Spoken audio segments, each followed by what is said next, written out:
Story 1.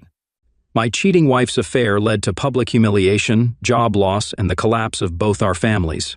I'm a 28-year-old guy, and I recently discovered that my 28-year-old wife had an affair with her former boss, a 35-year-old married guy with kids. We've been married for 5 years, and we were each other's first everything since we were high school sweethearts and even grew up as neighbors.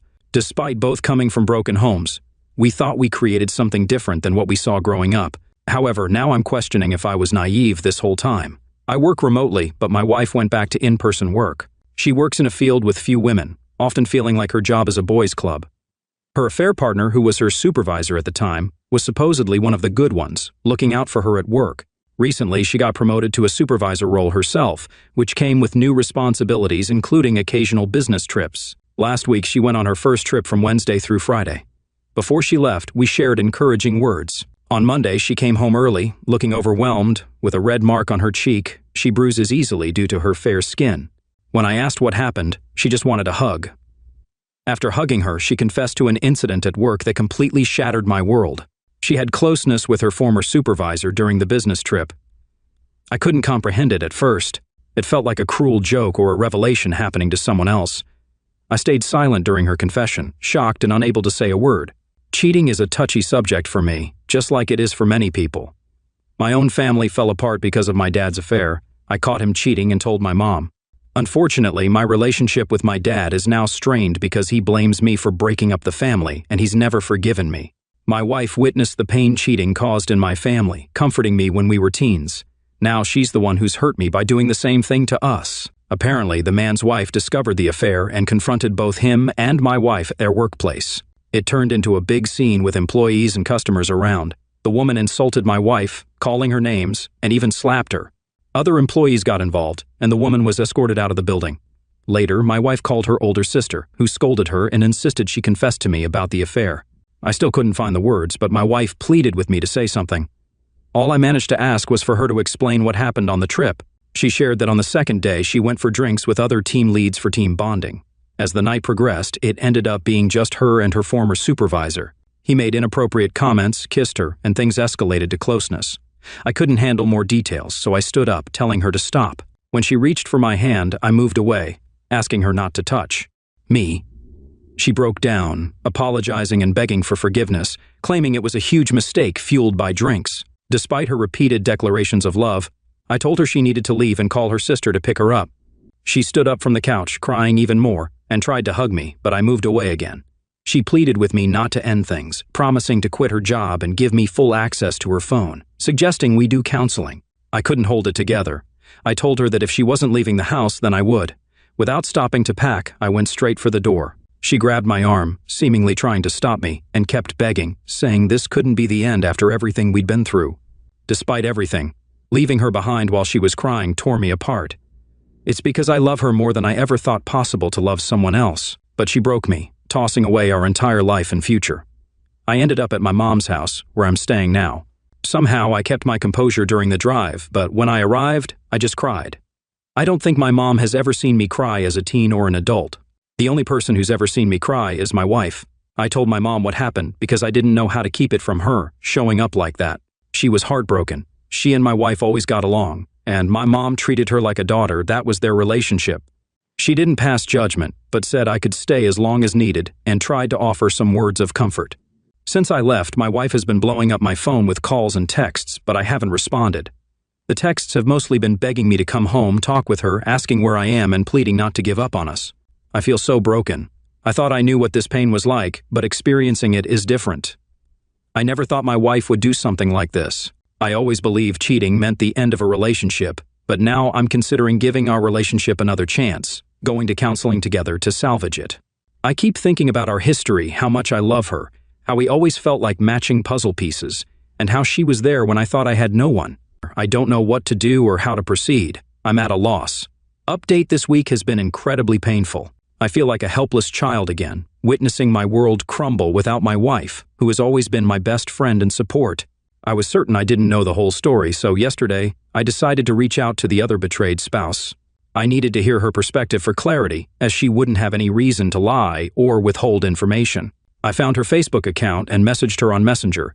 She responded in less than 10 minutes and suggested a video call right away. I immediately agreed. Without saying a word, one look told me she was going through a similar hell. She mentioned that shortly after being escorted out of the workplace last Monday, she tried to contact me but couldn't find my details. One of the last things she said to my wife was a threat to tell me.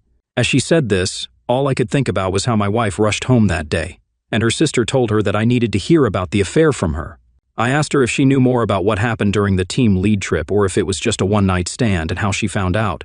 What she told me confirmed my fears. The affair dates back to before the trip, with documented proof of intense emotional texts. All of this was shared with me through screen share, and it was tough to keep it together. She told me that back in January she noticed her husband acting withdrawn and disinterested toward her. There were times she saw him texting my wife, which he brushed off as work-related. The day before the trip, she went to the job to drop something off her significant other had forgotten and found him in his office with my wife, standing close together, joking and smiling. The whole atmosphere between them felt flirty. When they noticed her, they parted and my wife's face looked panicked, while her husband waved it off altogether. She felt certain something was going on but didn't address it, wanting undeniable proof her husband couldn't escape from. After the trip, her significant other was more distant and dismissive. That night, she waited until he fell asleep and checked his phone, finding bosom texts between him and my wife. Before the trip, it started as emotional cheating, with the affair partner stating he couldn't focus at work whenever my wife was around. In these texts, it was clear the affair partner was the pursuer and aggressor toward my wife. But that doesn't really make a difference because she never shut down his advances. Some pre-trip texts involved the affair partner bashing his wife and going off about repeated conflicts. It was just plain disgusting how he talked about her to my wife. He kept mentioning how maybe he needed a woman like my wife. There were texts from last Thursday night with the affair partner inviting my wife to join the team for drinks, and texts the affair partner sent to my wife the following morning revealing that they had closeness. At this point, there were no more replies from my wife after Thursday night. I didn't think it was possible for me to hurt any worse, but here I am. The other betrayed spouse said it took everything to stay calm, not wanting to wake her twins sleeping in the other room. She didn't wake her husband up or confront him immediately. She was done with him in her heart, feeling he had crossed a line he couldn't come back from. She was angrier than ever during their marriage, set on humiliating him like he had humiliated her. She faked her smiles, acted like everything was fine, and waited until Monday to expose him at work in front of peers, underlings, and customers. This confrontation had been brewing for a while. It was only a coincidence that my wife was at work that day. When the other betrayed spouse saw my wife with the affair partner and another employee, she decided to target my wife too. My wife tried unsuccessfully to get her to quiet down. The other betrayed spouse then said her husband showed no signs of remorse, only anger at her public outburst. I learned from her that the affair partner was fired the following day after the confrontation. She also kicked him out of the house, saying one of the hardest things in her life was having to explain all this to her twins. I had an idea of what she meant because I saw my own mom have to do the same thing after my dad. She mentioned this whole ordeal revealed who her husband truly was, and despite her husband pursuing my wife, she believed my wife still had a role in the affair. As a woman, she expressed having no sympathy or respect for my wife. I assured her I didn't fault her for feeling that way, and she had every right to hold her perspective. Surprisingly, she apologized to me for her husband's involvement in the affair. I was momentarily speechless, and then apologized for my wife's part. She mentioned we were now part of a club we never wanted to be in, one our significant others forced us into. She inquired about my wife and me. I honestly admitted I didn't know what I was going to do, but clarified that I wasn't currently staying with my wife. We exchanged good wishes, and before ending the call, we shared numbers in case we wanted to talk again. Every raw emotion was heightened during our conversation. I opened up to my mom about what I learned, and she refrained from expressing judgment. However, I sensed her disappointment in my wife. Part of me feels a strange satisfaction that her partner is losing everything, his job and family, and perhaps he's suffering. Yet I'm not proud of that feeling, as a wife is losing her husband, and kids are facing immense pain. I also harbor anger toward my wife for betraying us, breaking our vows, and jeopardizing my health. We had closeness after her return from the trip, and the post-trip text suggests no protection was used. I realized I should reconnect with my wife regarding the information from the other betrayed spouse and demand a timeline. However, I feel even more lost than when I made the original post. It feels like I'm drowning. I suspected this might be the case, that in a moment where she could have disclosed the whole truth to salvage anything, she still chose to lie to me. I'm sorry. Update: I reached out to my wife, breaking the no-contact rule after finding out about her affair with a coworker. There have been comments and messages that are hard to see, but I believe they're necessary and come from a good place. It's been a week since the discovery, and I've been trying to process everything after talking with the other betrayed spouse. Sleep has been elusive. Knowing my wife, my friend since childhood, had an affair, stepping outside, I feel like an empty shell, thinking people may secretly be laughing at me. Has anyone else felt this way? I decided to break no contact to request a timeline. The plan was to go unannounced on Sunday, giving her another chance to be truthful. Some mentioned the affair partner might be at our home. It was painful to consider that she could be defiling the home we shared for most of our adult lives. But after everything, it wasn't far-fetched. I texted the other betrayed spouse for a description of the affair partner's car and explained why I needed it. After receiving the info, I drove back and looked for the affair partner's car, but it wasn't around. I went into the house to find my wayward wife alone on the couch. She was stunned to see me, with red, puffy eyes like she'd been crying. I hated seeing her this way and had an urge to comfort her, but I recalled how we got here in the first place. It was confusing, almost not acting to help her. My wayward wife called my name with relief and moved toward me, but I asked her to stop. She did, then said she'd been worried about me and thanked me for coming back home. I asked if the affair partner had been in the house. She said no, but I searched the house, and she followed after a while, promising that he was never here. I found nothing suggesting the affair partner had been there. I asked if she had any contact with him. She admitted he left a voicemail, but she didn't call back and blocked his number, providing proof. We sat at the dining room table to talk, and at this point, I tried not to get lost in emotion. I told her I would like her to answer my questions. She agreed and said she's glad I'm here and we're talking again. I asked if she had quit, and she hadn't yet. But on the same day the affair partner was fired, she was suspended for a week pending an investigation, and tomorrow she'll learn the outcome. She said the affair partner's firing was the sole reason she hadn't quit, as she offered. I asked her to tell me about the affair. She said she already did, but I told her we both know there's more to the story, and now I'm giving her another chance to be honest. If I discover any lies, there would be no going back. She was quiet for a few moments and then nodded, revealing the extent of the affair, matching what the other betrayed spouse showed. She showed me the affair started emotionally with some flirting at work, but she insisted they only had closeness once. While not going into every single detail the other betrayed spouse showed, she revealed the emotional affair. She didn't say anything I didn't already know, but it was like a fresh wound opened up after hearing her confirm it. I was left in silence again, like how I was on D-Day. She asked me to please tell her what I was thinking. I asked her why she would do this, knowing my family's history. Was she unhappy in any way? She broke down crying, saying she has never been unhappy with me or our marriage, that she loves me, and our relationship is the most important thing to her. I said, her actions speak louder.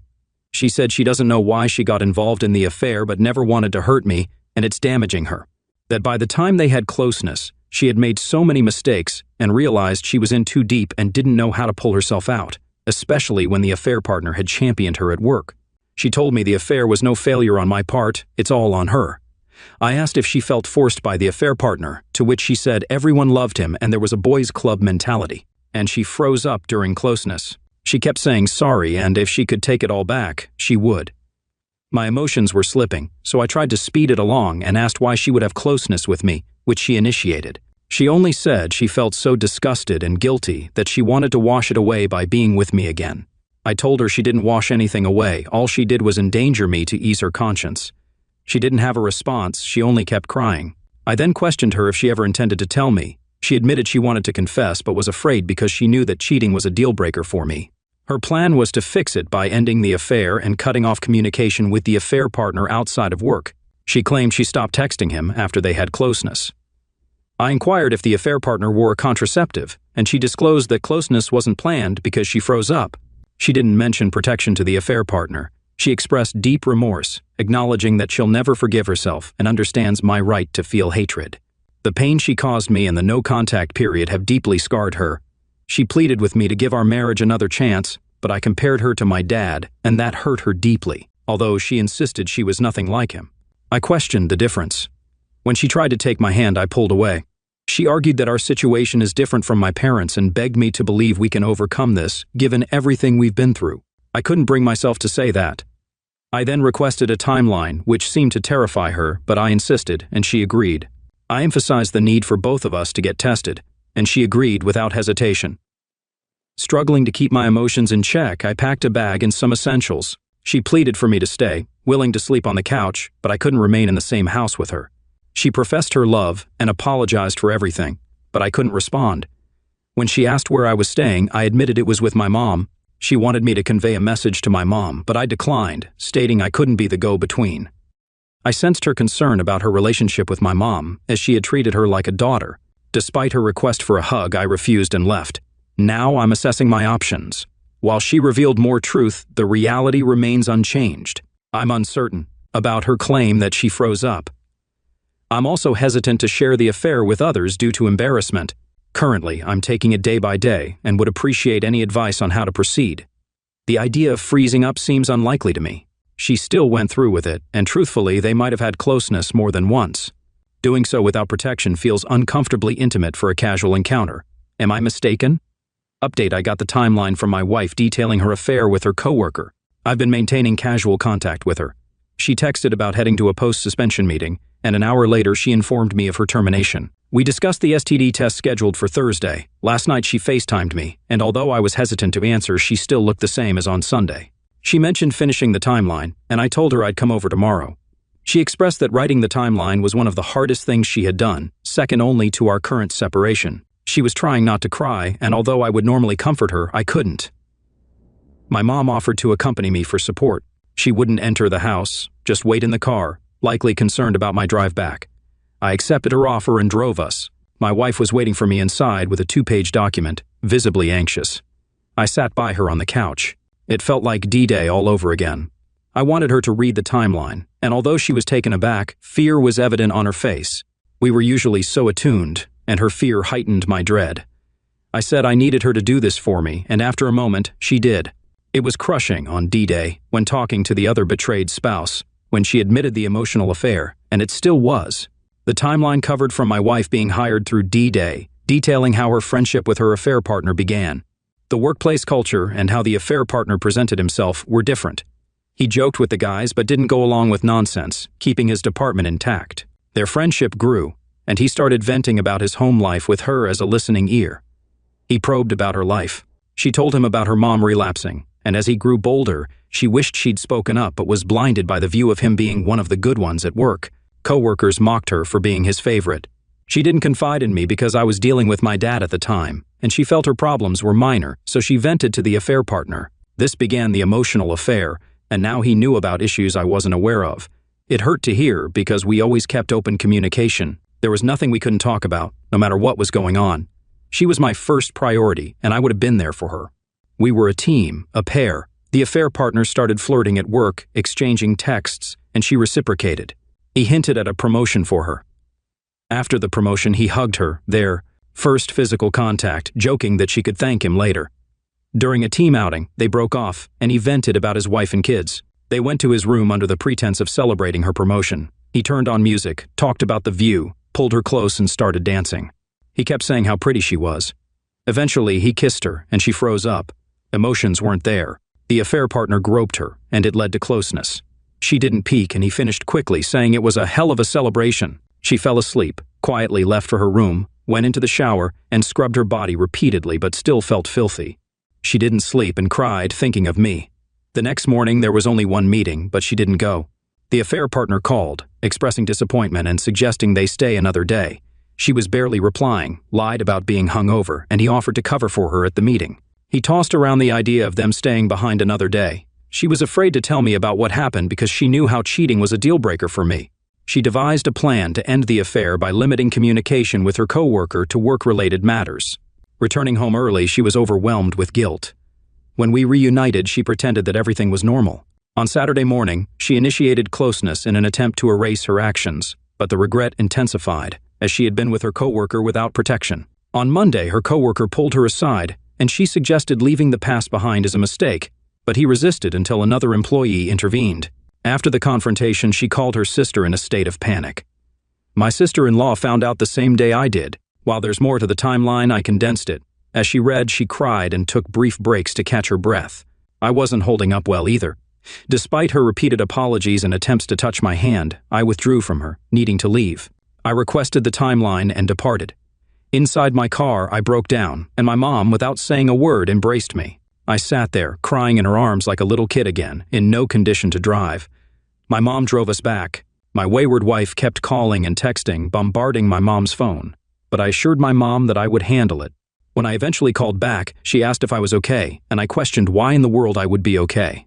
She admitted I was right and apologized, acknowledging she was no better than my dad.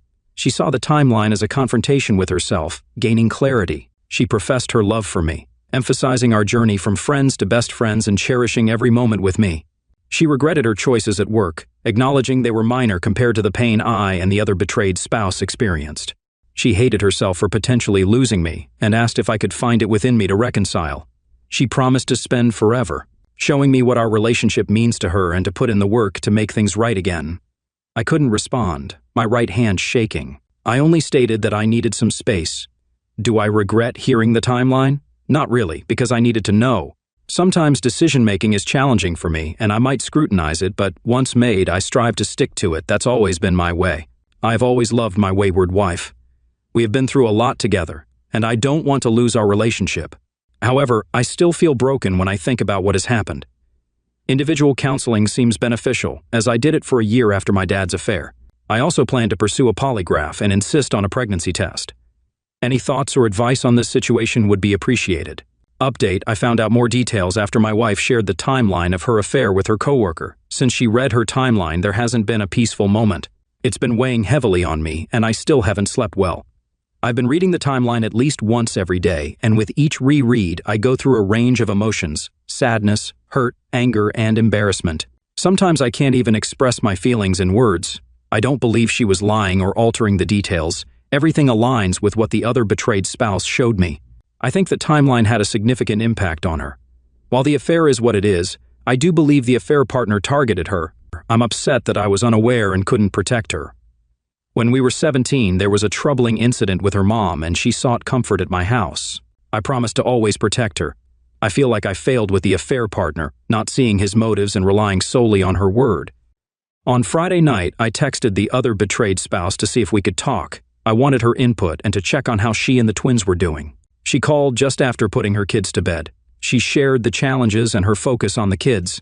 She mentioned a bitter divorce in progress. The affair partner acts like the wronged party, puffing himself up. He hasn't apologized and is living at an extended stay. She changed the locks to keep him out. I inquired about the affair partner's history, past cheating, or misuse of power. She understood my concern, suspecting past infidelities without proof. She mentioned an allegation 5 years ago at his previous job, reported to HR for retaliation. Nothing came of it, and the woman was viewed negatively. She ignored the signs because she was pregnant. There wasn't another allegation, and he had a great reputation. It took me a moment to process this information. I asked if he gave her a timeline, but she wasn't interested, wanting a divorce. She suggested her attorney for a consultation when I'm ready. I took the info and thanked her. We talked briefly about life post-D-Day before ending the call. I felt more anger toward the affair partner. I believe he targeted my wayward wife, but she still had an emotional affair that grew, and I just feel deeply hurt, lost, and betrayed.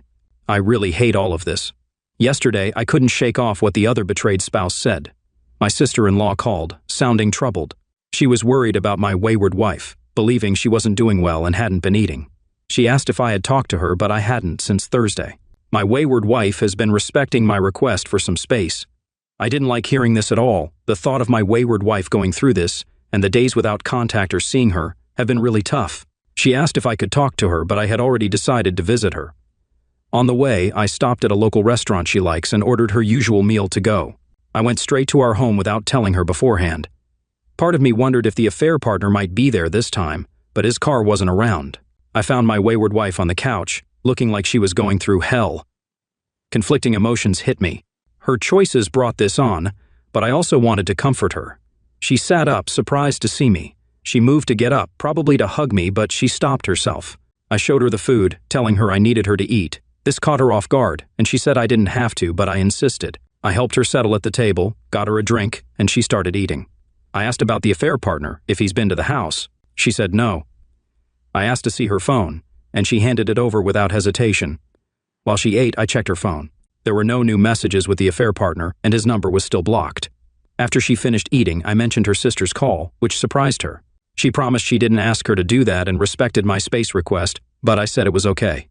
I wasn't bothered by the call. She said I shouldn't have to rush home, but I insisted our vows matter. She started tearing up, saying she ruined us, hurt me, and betrayed me. She admitted she's angry and disappointed in herself. At this point, her words hit me deeply, and I broke down. She kept saying she didn't deserve me and tore herself apart.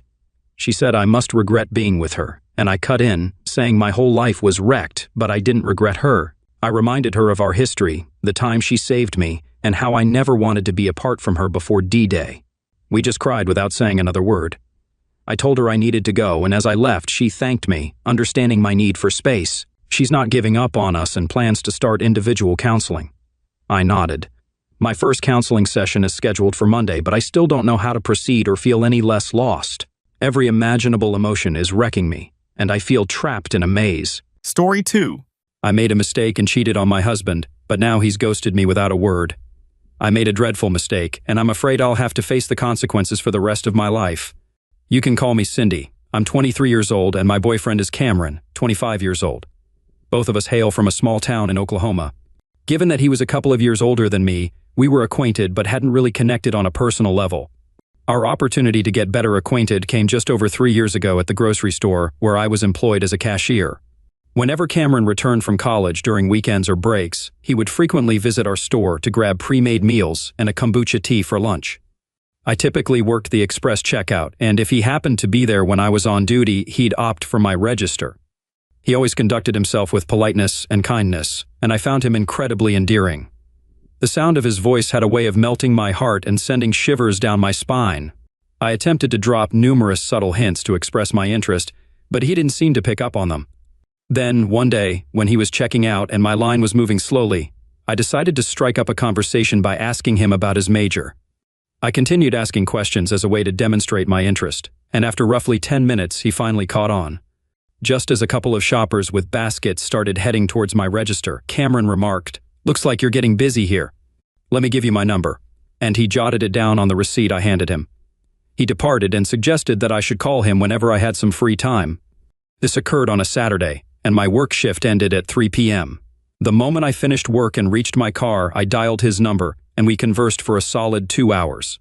He extended an invitation for dinner that same night, and I enthusiastically agreed. Our connection was immediate, and we became intimate during our second date, which took place the following day just before he returned to school. It might sound crazy, but that weekend, I fell head over heels in love with him. We continued to see each other every weekend, with either Cameron driving home or me making the journey to his college to spend time together. Things were going wonderfully. Upon graduating, Cameron secured a good job in the city, purchased a new Wrangler, and acquired a nice apartment close to his workplace. A few months later, he proposed that I move in with him, and I eagerly agreed. Although my parents weren't entirely on board with us cohabitating before marriage, they supported our relationship because they liked both of us. Cameron clarified to me and our parents that this was a trial run to assess our compatibility for marriage. I was overjoyed. Our relationship was flourishing, and we thoroughly enjoyed our lives in the bustling city after growing up in a small rural town. There was an abundance of activities to partake in, and a wealth of intelligent, fascinating people to meet. We felt like we belonged. I found a job at a locally owned coffee shop just a few blocks from our apartment, and I absolutely relished my work there. The owners were incredibly friendly, and our customers proved to be quite fascinating. I had the pleasure of meeting many wonderful people, and I still maintain contact with most of my regular customers through social media. Cameron and I had been cohabitating for nearly 9 months, while he had resided in the apartment for over 10 months. Consequently, we began exploring other apartments in the area. Even though we loved our current place, we were simply curious to see what other options were available. We visited more than a dozen apartments, and it was enjoyable to observe the various apartment designs and layouts. Should we decide to move, Cameron would need to provide written notice to our landlord 30 days before his lease expired to avoid automatic renewal. A month later, I had joined a local yoga class within walking distance of our apartment, but in the opposite direction from my coffee shop.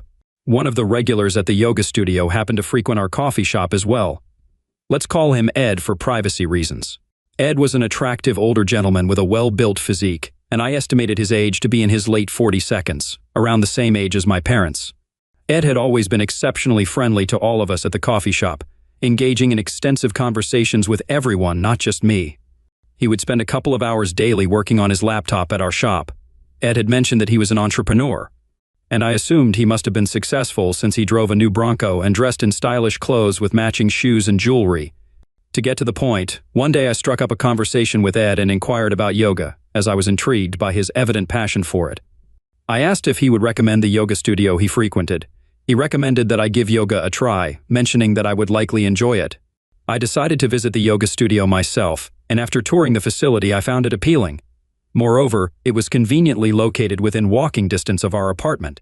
While Cameron was a member of a large gym located just across the street from his office, it was more than 20 minutes away, and the commute could stretch to 35 minutes or more with traffic.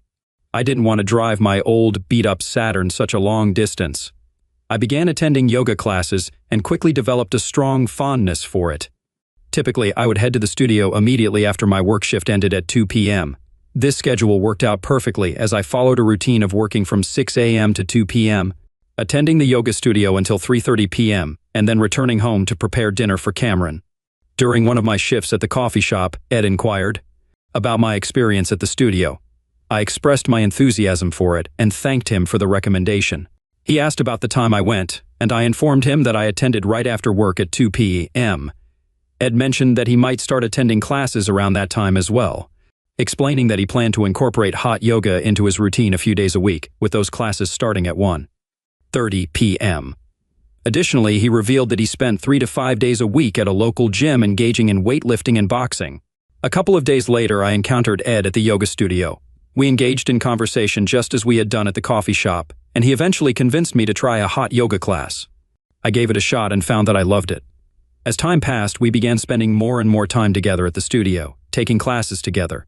In hindsight, I can see how inappropriate this was, but at the time, such considerations never crossed my mind. This continued for several weeks until one day, I can't explain why or how, Ed and I found ourselves back at Cameron's apartment on a Thursday afternoon, where we did something truly regrettable, a mistake I deeply repent now. I felt an overwhelming sense of guilt for my actions, but I reluctantly agreed to meet Ed again at his place the following Monday, as I didn't want to show disrespect to Cameron by bringing Ed back to his home. Ed's apartment turned out to be in a rather sketchy neighborhood.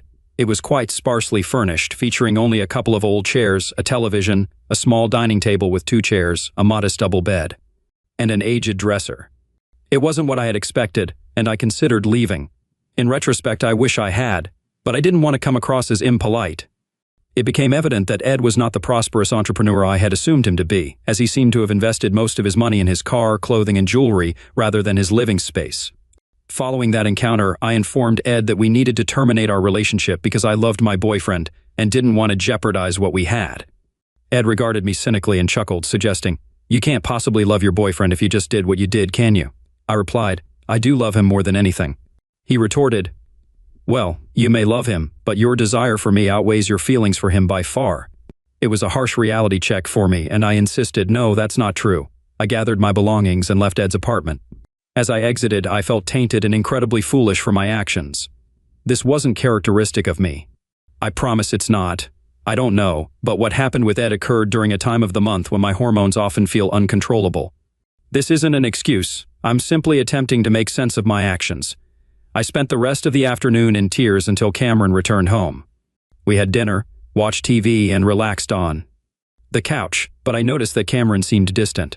He had been feeling unwell for several days, so I assumed it was because of that. On Tuesday, he appeared normal but still kept his distance, mentioning that he didn't feel quite right. It had been nearly a week since we had been intimate, and I started to worry about his health because we usually weren't abstaining.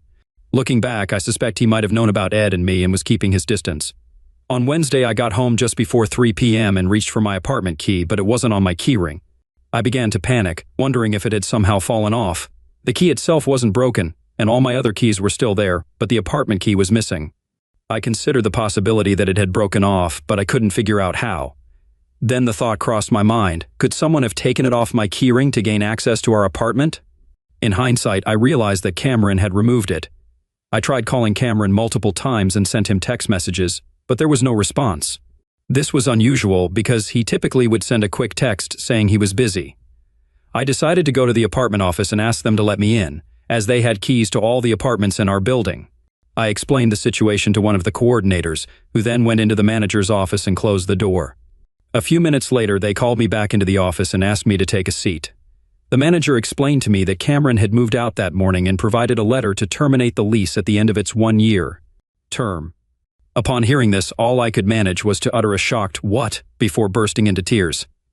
The manager informed me that Cameron had left several bags of his belongings for me in the adjacent office, which they had locked. They escorted me to the office where I found 3 large laundry bags containing all my personal belongings, including numerous gifts I had purchased for Cameron over the years. It suddenly hit me that he must have known about Ed and me, and I completely fell apart in front of these compassionate ladies. They kindly assisted me in carrying the bags to my car and even urged me to sit down for a few minutes, concerned about my emotional state and safety on the road. The manager inquired if there was someone they could contact on my behalf. I declined, assuring them I would manage on my own. I mentioned my intention to sit in my car and regain my composure before departing. I also inquired about whether Cameron had provided a forwarding address, but they explained that they couldn't disclose it due to privacy regulations. They went above and beyond, offering me some bottles of water, granola bars, and a box of tissues. Their kindness prevented me from making impulsive decisions in my distressed state. I remained in my car for over an hour, sobbing and contemplating my next steps. I made numerous attempts to reach Cameron, both on his cell phone and at his office, but received no response. In one of my messages, I inquired if I could stay in the now vacant apartment until the end of the lease, since he was the one paying for it. I hoped this question would prompt a response, but it didn't. I knew he was furious. Interestingly, he hadn't blocked my calls or messages, which provided a glimmer of hope. Although I briefly considered going to his office to confront him, I ultimately decided against it, as I didn't want to create a scene in his workplace. Any actions that might jeopardize his job or professional reputation were out of the question, as he was highly regarded within the company and had a promising career ahead of him. Instead, I opted to drive aimlessly around town for about an hour, pondering my next steps. Eventually, I decided to check into a recently opened Homestyle Suites hotel near our apartment. They were running a grand opening special with rates at $179 per night, or $1,399 per week. It was essential to find a place to stay, even though I knew I couldn't afford an extended stay there. Once I settled into the hotel room, I spent the entire night in tears, wondering how Cameron had discovered the truth. I could only come up with 2 possibilities. Firstly, that Ed had informed him directly or through someone else. And secondly, the unsettling thought that Cameron might have had surveillance cameras in our apartment. I hoped fervently that it was the former, as I dreaded the idea of Cameron witnessing me with another man. I felt utterly ashamed of myself, like a terrible person who had inflicted pain on the person I loved most and who had treated me so well. The following day, I received a call from my mother, and she was incredibly furious, more enraged than I had ever heard her. She demanded, "What on earth did you do?" I feigned ignorance, but she revealed that she had just spoken with Cameron's mother, who informed her that Cameron had revealed we had broken up because I had been intimate with an older man. I reluctantly admitted to the truth, telling my mother that it was accurate and that I was sorry. My mom proceeded to unleash a torrent of yelling, screaming, and tears during our conversation, which lasted for over 45 minutes before she abruptly hung up on me. Afterward, my dad called and expressed his profound disappointment in me, which shattered my heart. I asked if I could move back home, and he agreed on the condition that I seek professional help, possibly a therapist. I accepted this condition, apologized once more, and inquired if he still loved me. He affirmed his love but emphasized his overwhelming disappointment. I handed in my resignation at the coffee shop and returned home 11 days later. Throughout this period, I kept trying to reach out to Cameron, but he never replied. After doing some research online, I came across advice suggesting it's best to give a betrayed partner some space, which I tried to do even though it was tearing me apart inside. Upon my return home, it seemed like everyone in town was aware of our breakup and the reasons behind it. It felt like an absolute nightmare. I want to ask if there's any way to reconcile with Cameron. I'm unsure of how he discovered the truth or what he might have seen, but given his personality, I fear he may never be willing to communicate with me again. My love for him is profound, and I'm fully aware that I need to make every effort to win him back. Irrespective of the outcome, I'll carry the weight of my actions as regret for the rest of my life. Thank you, and I kindly request that your comments be compassionate. Update: I'm back home now, living with my mom and dad, and I've taken a job as a cashier at a newly opened dollar store in town. It seems like everyone in this town is still talking about me, and I can't help but feel incredibly embarrassed. Somehow, people managed to figure out that Ed was the person I cheated with and did some online research. To my shock, I discovered that Ed is actually 62 years old. I had no clue about his age and had previously thought he was in his late 42nds. What's even worse is that he has a criminal record dating back 17 years, with 2 newspaper articles about his past arrests and trials still accessible online. I could have easily found all this information with a simple online search, but I was too preoccupied to do so. It's still hard to believe I acted the way I did during that time. I feel like an utter fool now. Not only did I betray the man I love, but I did so with someone who's far from admirable. I hope the town's gossip will eventually die down in a few months, as I don't think I can bear living here much longer. It's taking a heavy toll on my mental well-being. Some days I contemplate just locking myself in my room and not facing the world. My parents are deeply embarrassed by my actions. They've made it clear that if I ever repeat something like this, they'll disown me without hesitation.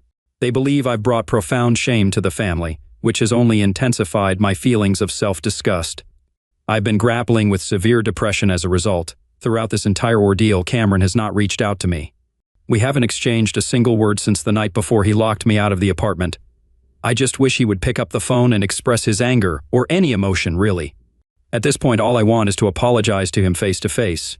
It would provide me with some sense of closure.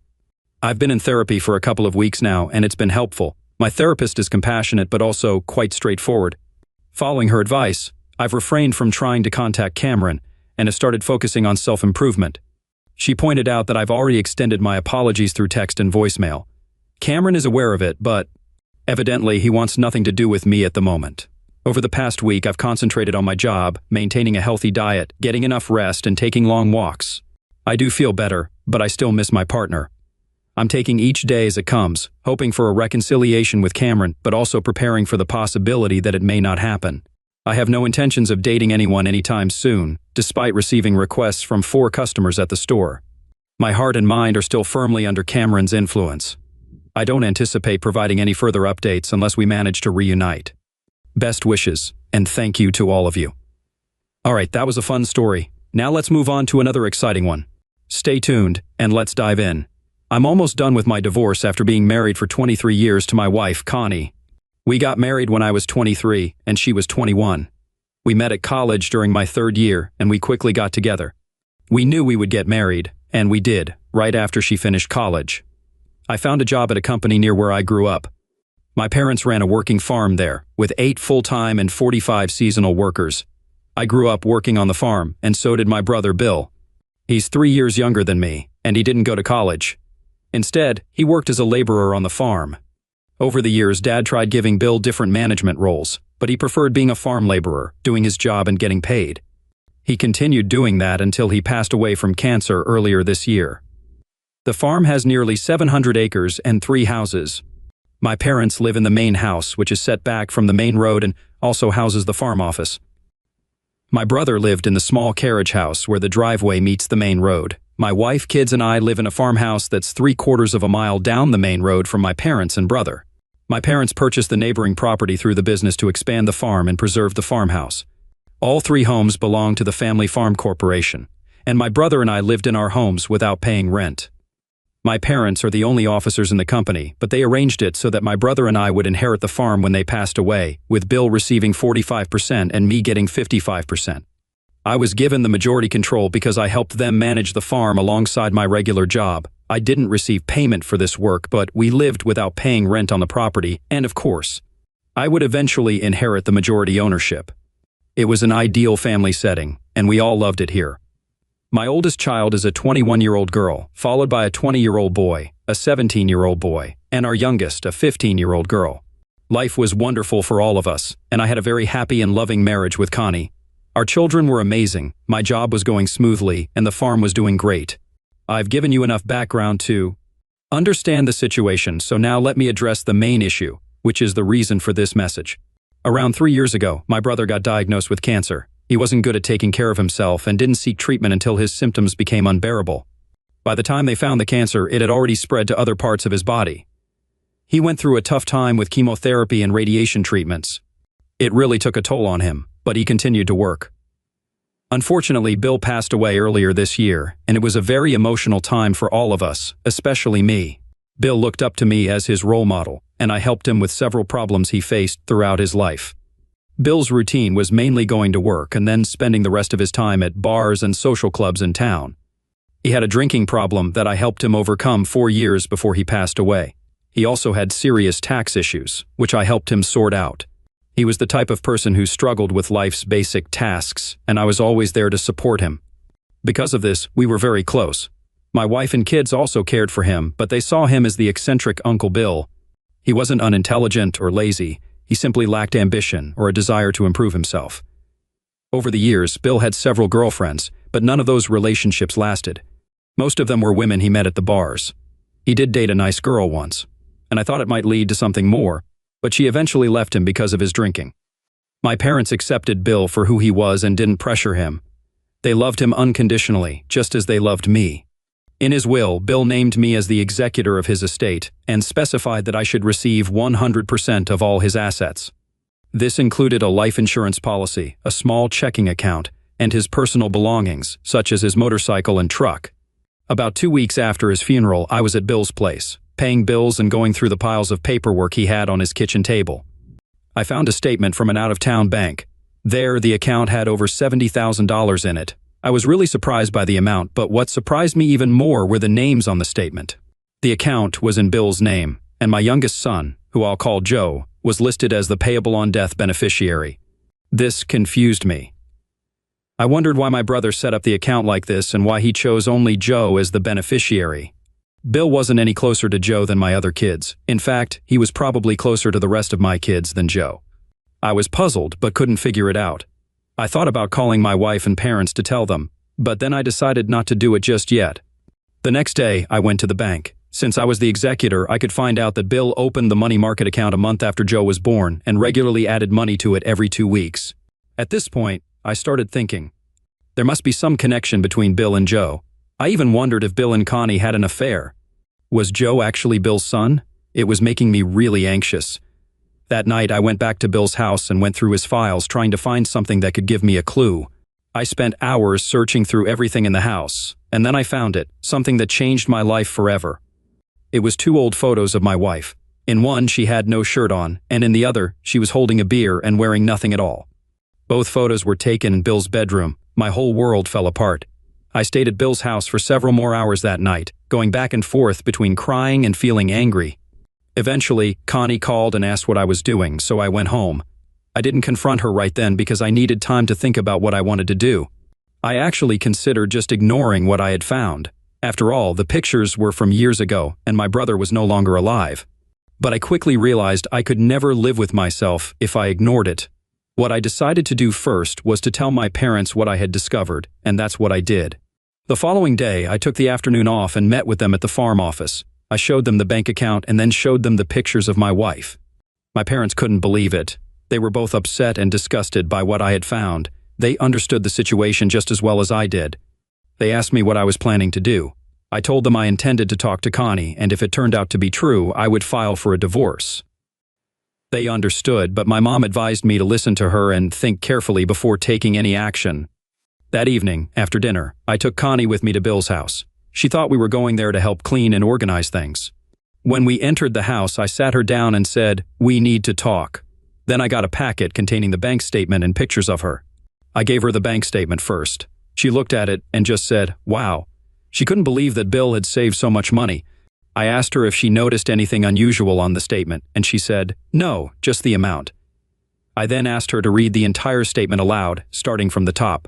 She read the bank's name and address and then read Bill's name, followed by payable on death to Joe, our last name. When she read this, she looked up at me with a shocked expression. I think she realized right then that she was caught. She said, "I wonder why Bill did this." I asked her if there was something she wanted to tell me, and she said no, shaking her head. I asked her again if she was sure, and she confirmed that she was. I handed her the photos and she immediately froze. With tears in her eyes, she said, "Let me explain," and I encouraged her to do so. She excused herself to the bathroom, and I heard her throwing up in there. She came out 15 minutes later and admitted to the affair she had with Bill 18 years ago. She called it stupid and selfish, claiming it only lasted for a couple of weeks. Connie said she realized her mistake quickly and ended it. She insisted that since then she had distanced herself from Bill and only interacted with him when other family members were around. I then asked her if Joe was Bill's son, and she said no, he was definitely mine. I asked her how she was so sure. She said she just knew he was. And even if he wasn't, she considered him mine because I raised him. I told her not to go there because this was about her relationship with Bill, not my relationship with Joe. She cried more and begged for my forgiveness, but I didn't show her any sympathy or comfort. Instead, I got up to leave and told her not to come home until she had settled down and cleaned herself up because I didn't want our kids to see her like that. I went home and she returned about an hour later. She kept asking me to talk, but I told her we would have time to do that later. We slept in the same bed that night, but I refused her attempts to snuggle with me, and I turned away. She cried silently for most of the night without sleeping. The next day, I took a day off from work and went to the main house to talk to Mom and Dad. I informed them about Connie's confession, and once again, they couldn't believe it. I also made it clear that I intended to divorce Connie. My mom asked if that's what I truly wanted, and I replied that I didn't want this, but after what she had done, I couldn't trust her anymore and couldn't continue the marriage.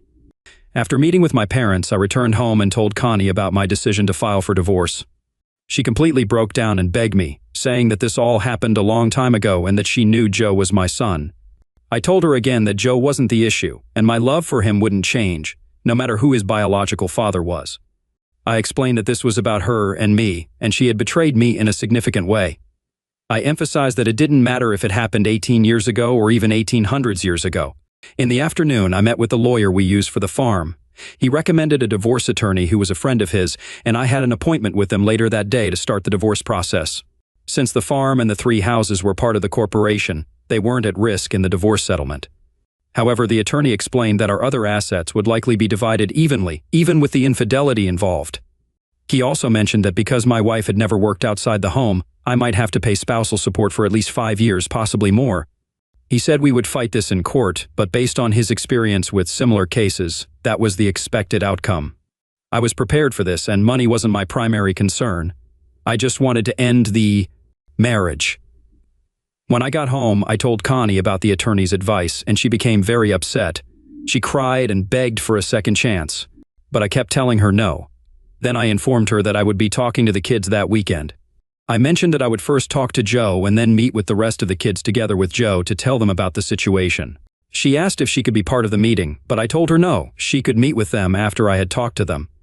Saturday morning arrived, and I spoke to Joe about something important. We went to the creek on the farm where we have a pavilion and picnic benches. It was there that I delivered the news to him. He was understandably devastated and very concerned.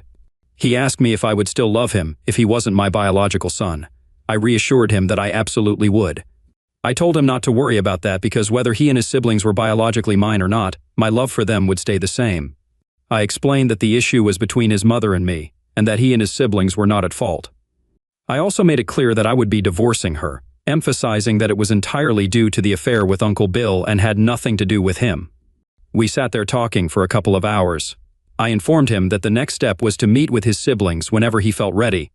He asked for some time to prepare, and I told him to take all the time he needed to feel comfortable. We went back to the house and acted like everything was normal, but my wife was acting differently and my kids noticed it right away.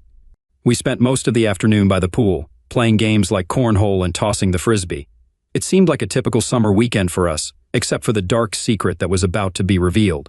After dinner, Joe approached me and said he was ready to talk to his brothers and sisters, but they all had plans that evening with their friends, so we decided to have the conversation the following morning.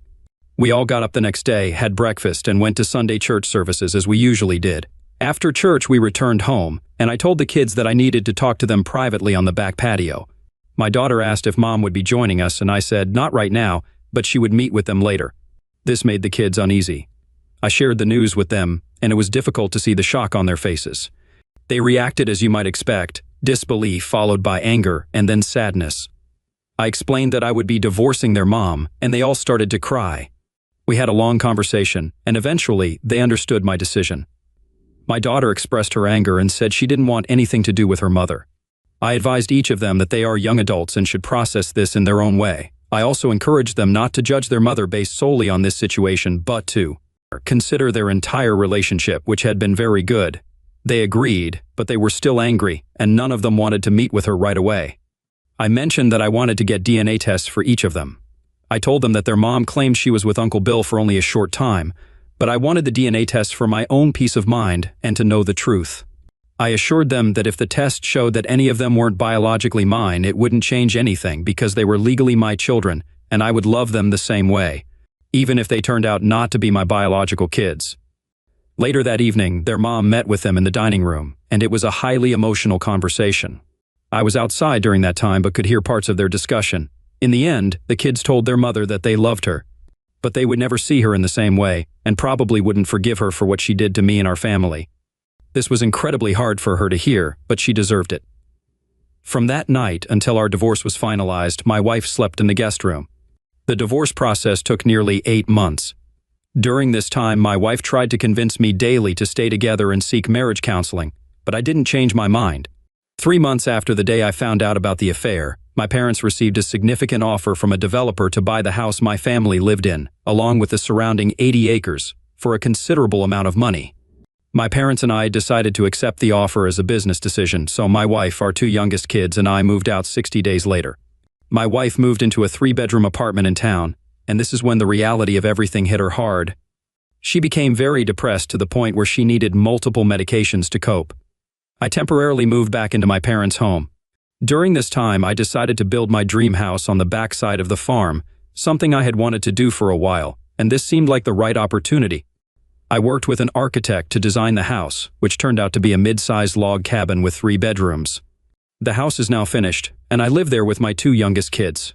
They also spend a few nights a week with their mom. My ex-wife is still struggling with depression, but she's gradually getting better. She wants to reconcile and get back together, but I have no interest in that. I treat her with respect, more like someone I have an obligation to. But I no longer have any romantic feelings for her. It's quite strange how discovering the affair turned off my love for her as if it were a switch. We still communicate daily, but I try to limit our conversations to matters concerning our kids. She doesn't have anyone here besides our family, so I can't completely cut her off. Again, I feel a sense of obligation towards her. When it came to the DNA tests, it turned out that all of my kids are indeed biologically mine.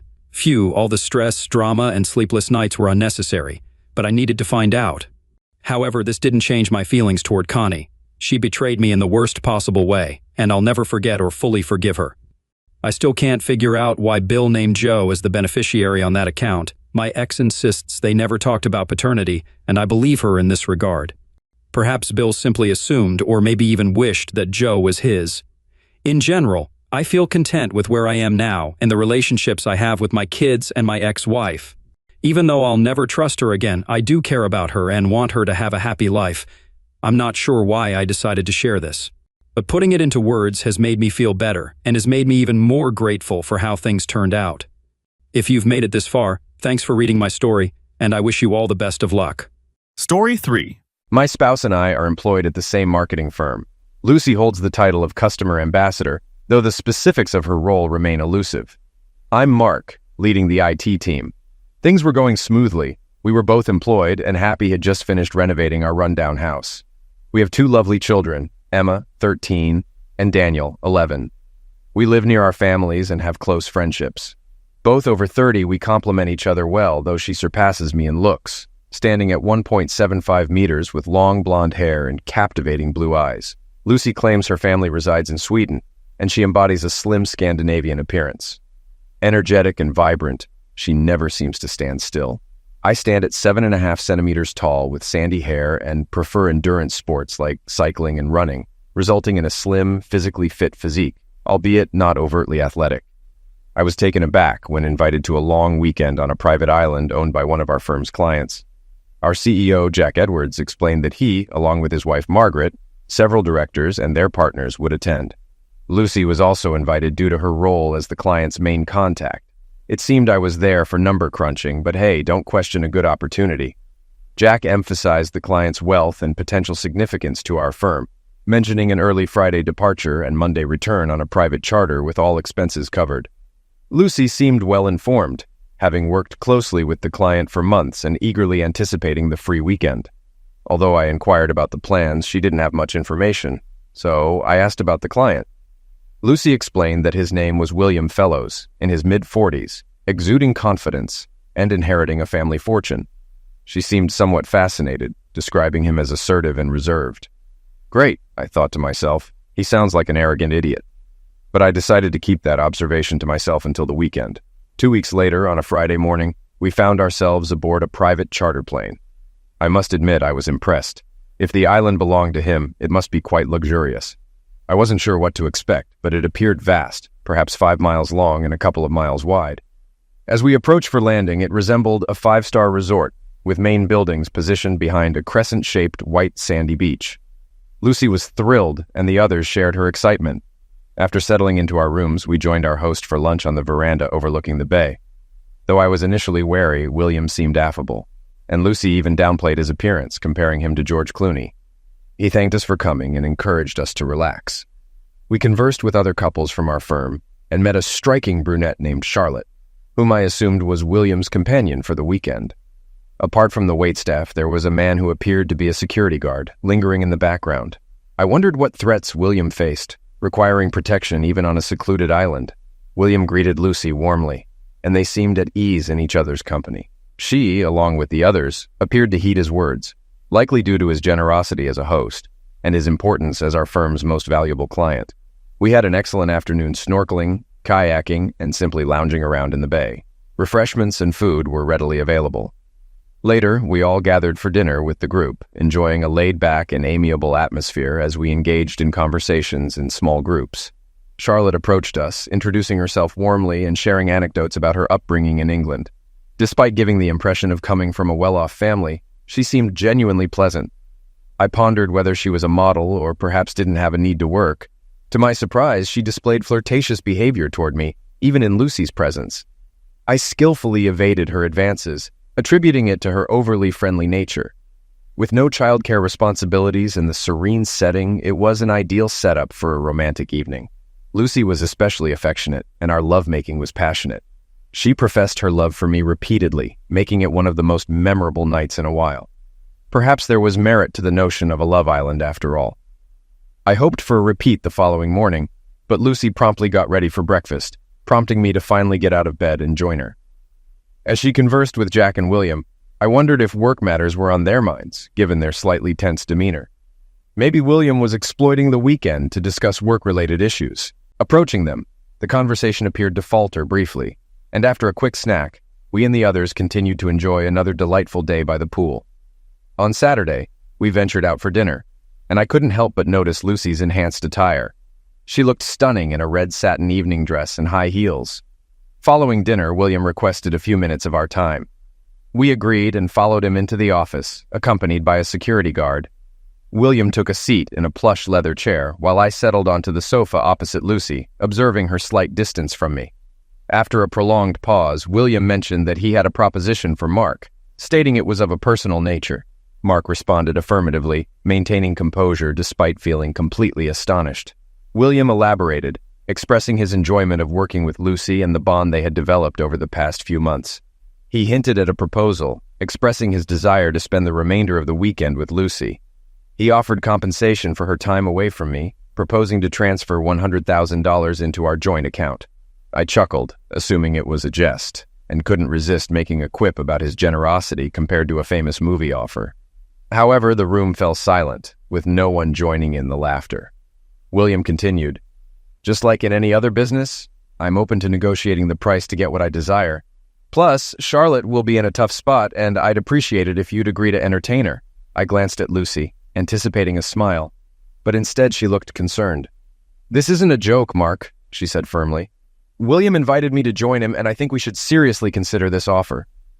I felt the urge to lash out, but before I could react, the guard was already near. I was taken aback by how swiftly he moved. William pressed on, saying, "I assure you, your wife fully supports this idea. What damage could come from it? We'll all have a great time, and you'll earn a substantial sum of money." Turning to Lucy, I remarked, "Perhaps the difference in price is because Demi Moore didn't settle for that amount."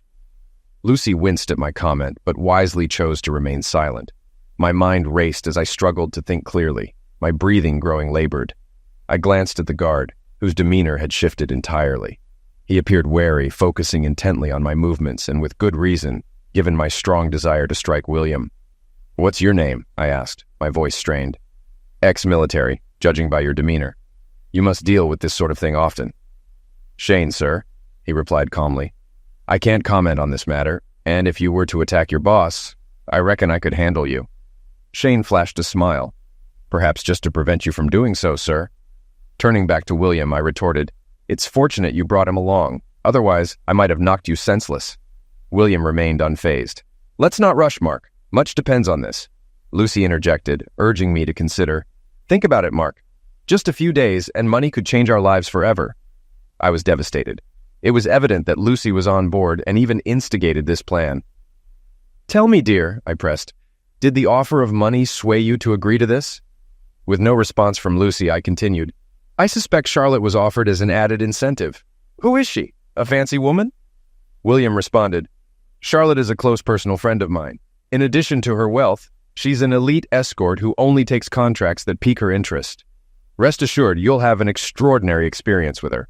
Lucy winced again, but offered no defense. "Well, William," I retorted, "you can take your money and shove it up your perfumed rear end." At that moment, Lucy spoke up, revealing her true intentions. She explained to me that it was her decision, and emphasized that it was merely about physical lovemaking. She mentioned that both she and William were curious about exploring it with others, assuring me that their connection was limited to mutual liking and wouldn't diminish our love for each other. Lucy expressed confidence that both Charlotte and I would enjoy the experience. Stunned by her words, I gradually understood the gravity of the situation. I expressed to my dear wife that my desire for exclusivity was profound and meant more than she might realize. I accused her of betrayal and conspiracy behind my back, declaring that I could never trust her again if she was willing to engage in such behavior once. Lucy quickly responded, claiming that I was overreacting. She asserted that she had informed me about her intentions and insisted on her honesty. She mentioned that the affair would occur, but assured me of her return, promising full devotion afterward. Lucy appealed to my love for her, urging me to permit her this one indulgence. She pointed out potential benefits such as financial gain, vacations, and family experiences. Lucy warned against using our children as an excuse and rejected the idea that money motivated her, accusing me of harboring a desire for the affair. She concluded by suggesting that my honesty would only matter if we reached agreements together, implying that I was aligned with William, whom she disparaged as an arrogant idiot. Lucy continued, stating that she believed the mention of money and Charlotte was only because she hadn't expected me to agree. She admitted that she still didn't agree, even with the offer of money. She confessed that she wanted to experience something different and was drawn to William, but she believed it shouldn't injure our relationship. I expressed my reluctance to change and questioned whether she believed this course of action was superior. I inquired if she had already made her decision, even going as far as dressing for the occasion. She warned me not to resist, indicating that I wouldn't appreciate the consequences. Confused, I asked for clarification on what she meant. She replied, suggesting that I wouldn't benefit from fighting against her wishes or seeking a divorce, as it would result in losing everything. She warned me that my home, children, and even my job would be endangered if I resisted, implying that accepting the situation would make everything easier. She mentioned seeing me the next day and assured me of her love and exclusivity. Feeling suffocated, I knew I had to leave before losing control. Struggling to breathe, I stood up and made my way to the door. Despite Lucy calling my name, I continued moving. In the hallway, Charlotte approached and embraced me, offering reassurance. I turned to her, acknowledging her presence. "Who are you, a damn consolation prize?" She walked away confidently. I continued walking and eventually reached outside, but I didn't feel well. I heard footsteps behind me and was disappointed to see it was Shane, not Lucy. "Listen, Shane, you just need to leave me alone." "I'd love to, but I need to ensure you don't do anything rash. Do you have any thoughts?" "Because I'm out of ideas." "Mark, you don't look too good. Just sit against the wall, pull your knees up, and focus on taking long, slow breaths." Feeling weak, I lacked the strength to argue. It felt like an eternity, but it was probably only a few minutes before I calmed down. I noticed Shane sitting beside me. "Thanks. I might have had an anxiety or panic attack. You looked pretty pale, but now you seem better." "So, Shane, any ideas on how to get out of this mess?" Shane replied, "Honestly, you can't leave the island today. There are no boats, and the plane and pilot left for another charter. You could try radioing for help, but a cheating wife isn't exactly an emergency." "I'm relieved you see her as unfaithful. She doesn't seem to grasp it, and I'm starting to doubt myself. What should I do? I can't even confront him now because of you." "Yes, sorry about that. I'd step aside, but it'd ruin my career." After a pause, Shane suggested, "Think about your next move and come up with a plan. Whatever you decide can wait until Monday. It's like in the army. Strategize. Keep quiet about your intentions." The problem is I'm clueless about what to do.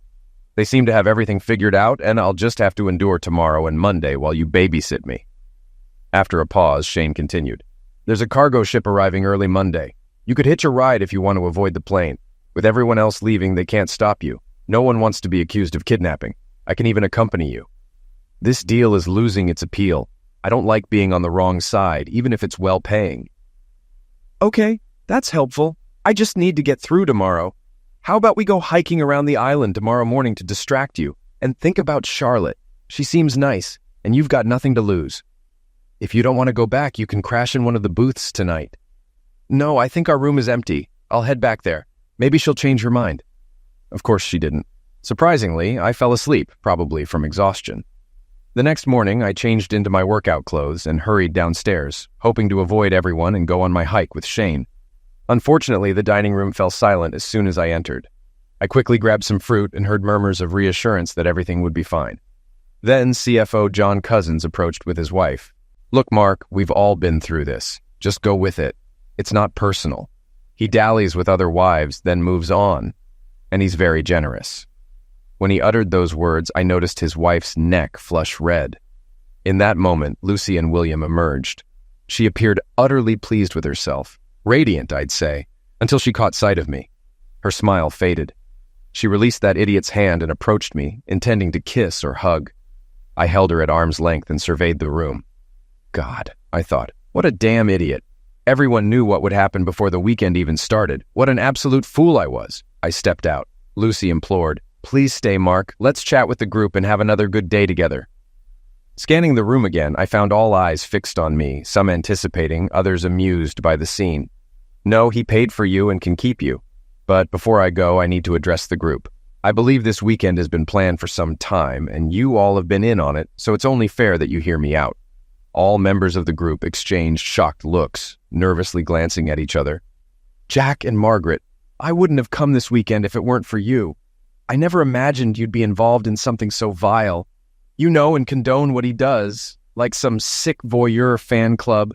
I hope you enjoyed keeping me in the dark." I noticed their awkward movements. This clearly wasn't part of their plan. I thought we were friends, and their efforts to make me feel at home so they could orchestrate everything was a nice touch. And Bill, you're wrong. This is deeply personal. So thanks for your role in wrecking my marriage. The fact that they're willing to leverage my children is frankly disgusting. I won't let anyone threaten my kids." Lucy interjected, "You're overreacting. It was just closeness, a one-time adventure. I told you I love—" I interrupted her, commenting on what I perceived as the initial phase of her defense strategy. I mentioned that I was aware she had planned my reaction, referring to her as Captain Ducker, and expressed curiosity about her intentions. I outlined Phase A as remaining in the current situation and being compelled to accept what had happened while trying to normalize everything. I mentioned the belief that I shouldn't overreact, be rude, or act childish, and acknowledged the need for personal growth, attributing any resistance to my ego. Despite knowing it wouldn't succeed, I described this as part of the process to soften my stance. Moving on to Phase B, I proposed that after the weekend I would take charge. I suggested increasing physical lovemaking, perhaps trying something new, and leveraging our connection to improve our relationship. I hinted that she may have discussed seducing me, and affectionately urged her not to let my feelings of loss linger for too long. I described Lucy's nervous glance at William, indicating that my comment had affected her deeply. She mentioned the money he had offered and suggested using my earnings from prostitution to take the children to Disneyland, causing discomfort among some present. She outlined a potential Phase B if our conflict persisted, referring to a seed planted the previous night, suggesting that allowing her desires was a test of my love. She acknowledged my 15 years of devotion and emphasized that this was just one night for me. She admitted that it might weaken her resolve, but questioned what she would gain after 15 years of devotion if treated poorly. She expressed doubt about the effectiveness of the plan and suggested I give her time to cool down.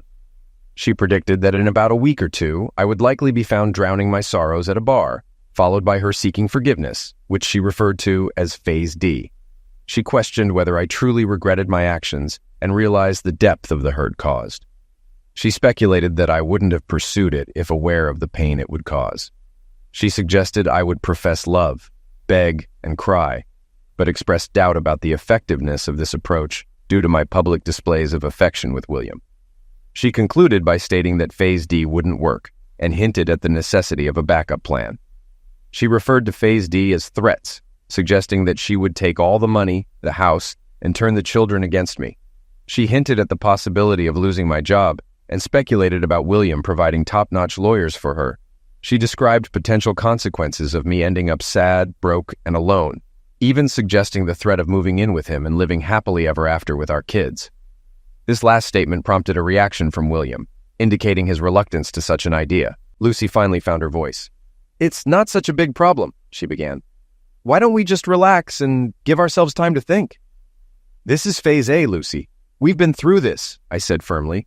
"So, why don't we save everyone time and move on to the end result?" That's what I pondered last night, and my conclusion is that everyone, including the kids, would be better off if we divorced. It's much healthier than living in an unhappy home.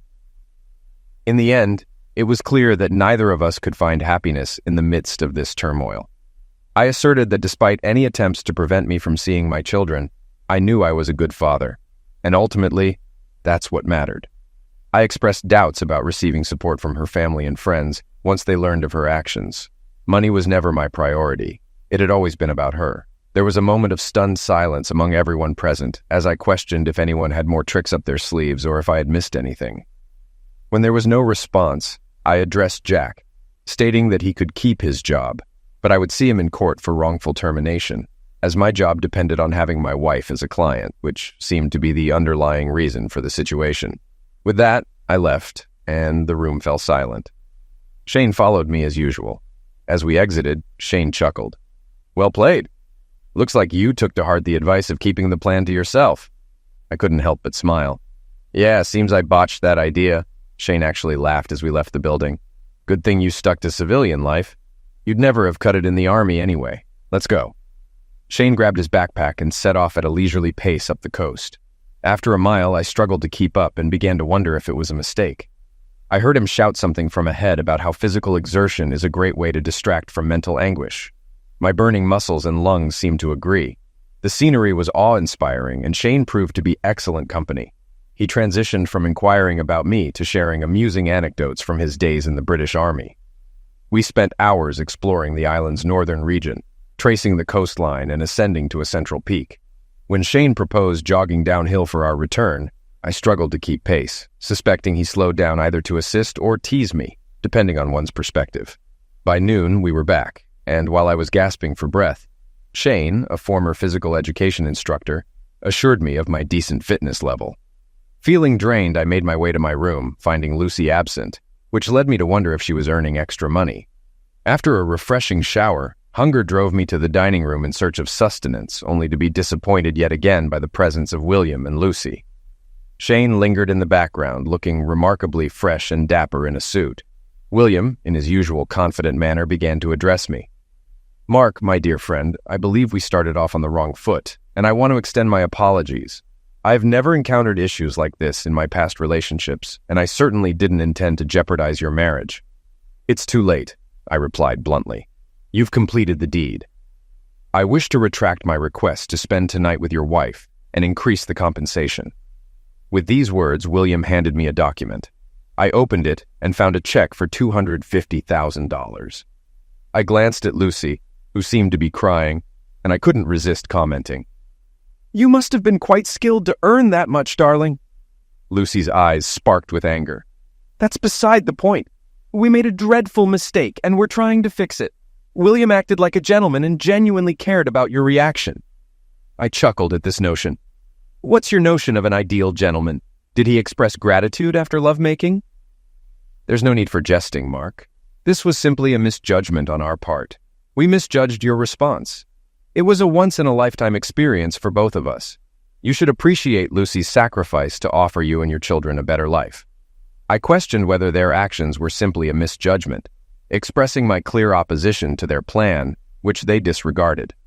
I pointed out that they could have stopped at any moment, but chose to continue until satisfying themselves. I tore up the check, sparing them from disgrace, but emphasized that the betrayal remained, doubting it could be repaired this time. Lucy began crying as I addressed them, questioning their motives, whether it was about control or the thrill of pursuing another man's wife, and criticizing their behavior as pathetic. I highlighted William's age and compared his actions to that of a child taking toys just because he could, suggesting that he should be engaging in more meaningful pursuits. In response, William laughed, stating his oversight of an international corporation and his charitable donations. He criticized my management of the corporation and questioned my involvement in charity work, implying that I was too self-absorbed and preoccupied with manipulating lives to genuinely help others. He suggested that I derived pleasure from humiliating others, as evidenced by the way I planned the weekend. I informed Lucy that William's interest in her wasn't solely exclusive, as he was involved with every board member's wife, so she was just one among many. I then addressed William directly, urging him to mature and seek genuine relationships, suggesting that he use his wealth for good and change his unpleasant demeanor. This seemed to cause him to falter in his speech and appear uncertain for the first time. I then instructed Shane to remove the objectionable matter from my sight before I took action. I noticed Shane conceal a slight smile before addressing Fellowes. "I believe it's time for us to depart, sir, before your safety becomes a concern." After their departure, I grabbed a snack and headed to the beach, seeking to avoid the others. Just when I thought I was alone, I spotted Charlotte reclining in a hammock, engrossed in reading. If she was beautiful before, her smile now made her truly radiant. I approached her. "Apologies for last night." Before I could say more, she responded, "No need for apologies. I was certain you'd accept the offer. If I had known, I wouldn't have approached you. Your reaction is completely understandable, and your speech at breakfast was exceptional." I couldn't agree more. When you left, Lucy broke into tears, and I've never seen William appear so embarrassed. I relished every moment. "Oh, I'm sorry. I shouldn't have said that, considering your circumstances," I replied. "Thank you. It's appreciated. I'm relieved things are becoming clearer. I'm tired of being told this is nonsense. You see, William is clueless about how to handle you. He's never faced rejection before and isn't accustomed to Ethical dilemmas. Has he already offered you more money?" "Yes, just before I came down. $250,000. What a fool." I advised him against it, but he's accustomed to paying his way until he gets what he desires. He'll face consequences for this, both professionally and personally. Charlotte was receptive and listened attentively as I discussed my marriage and children.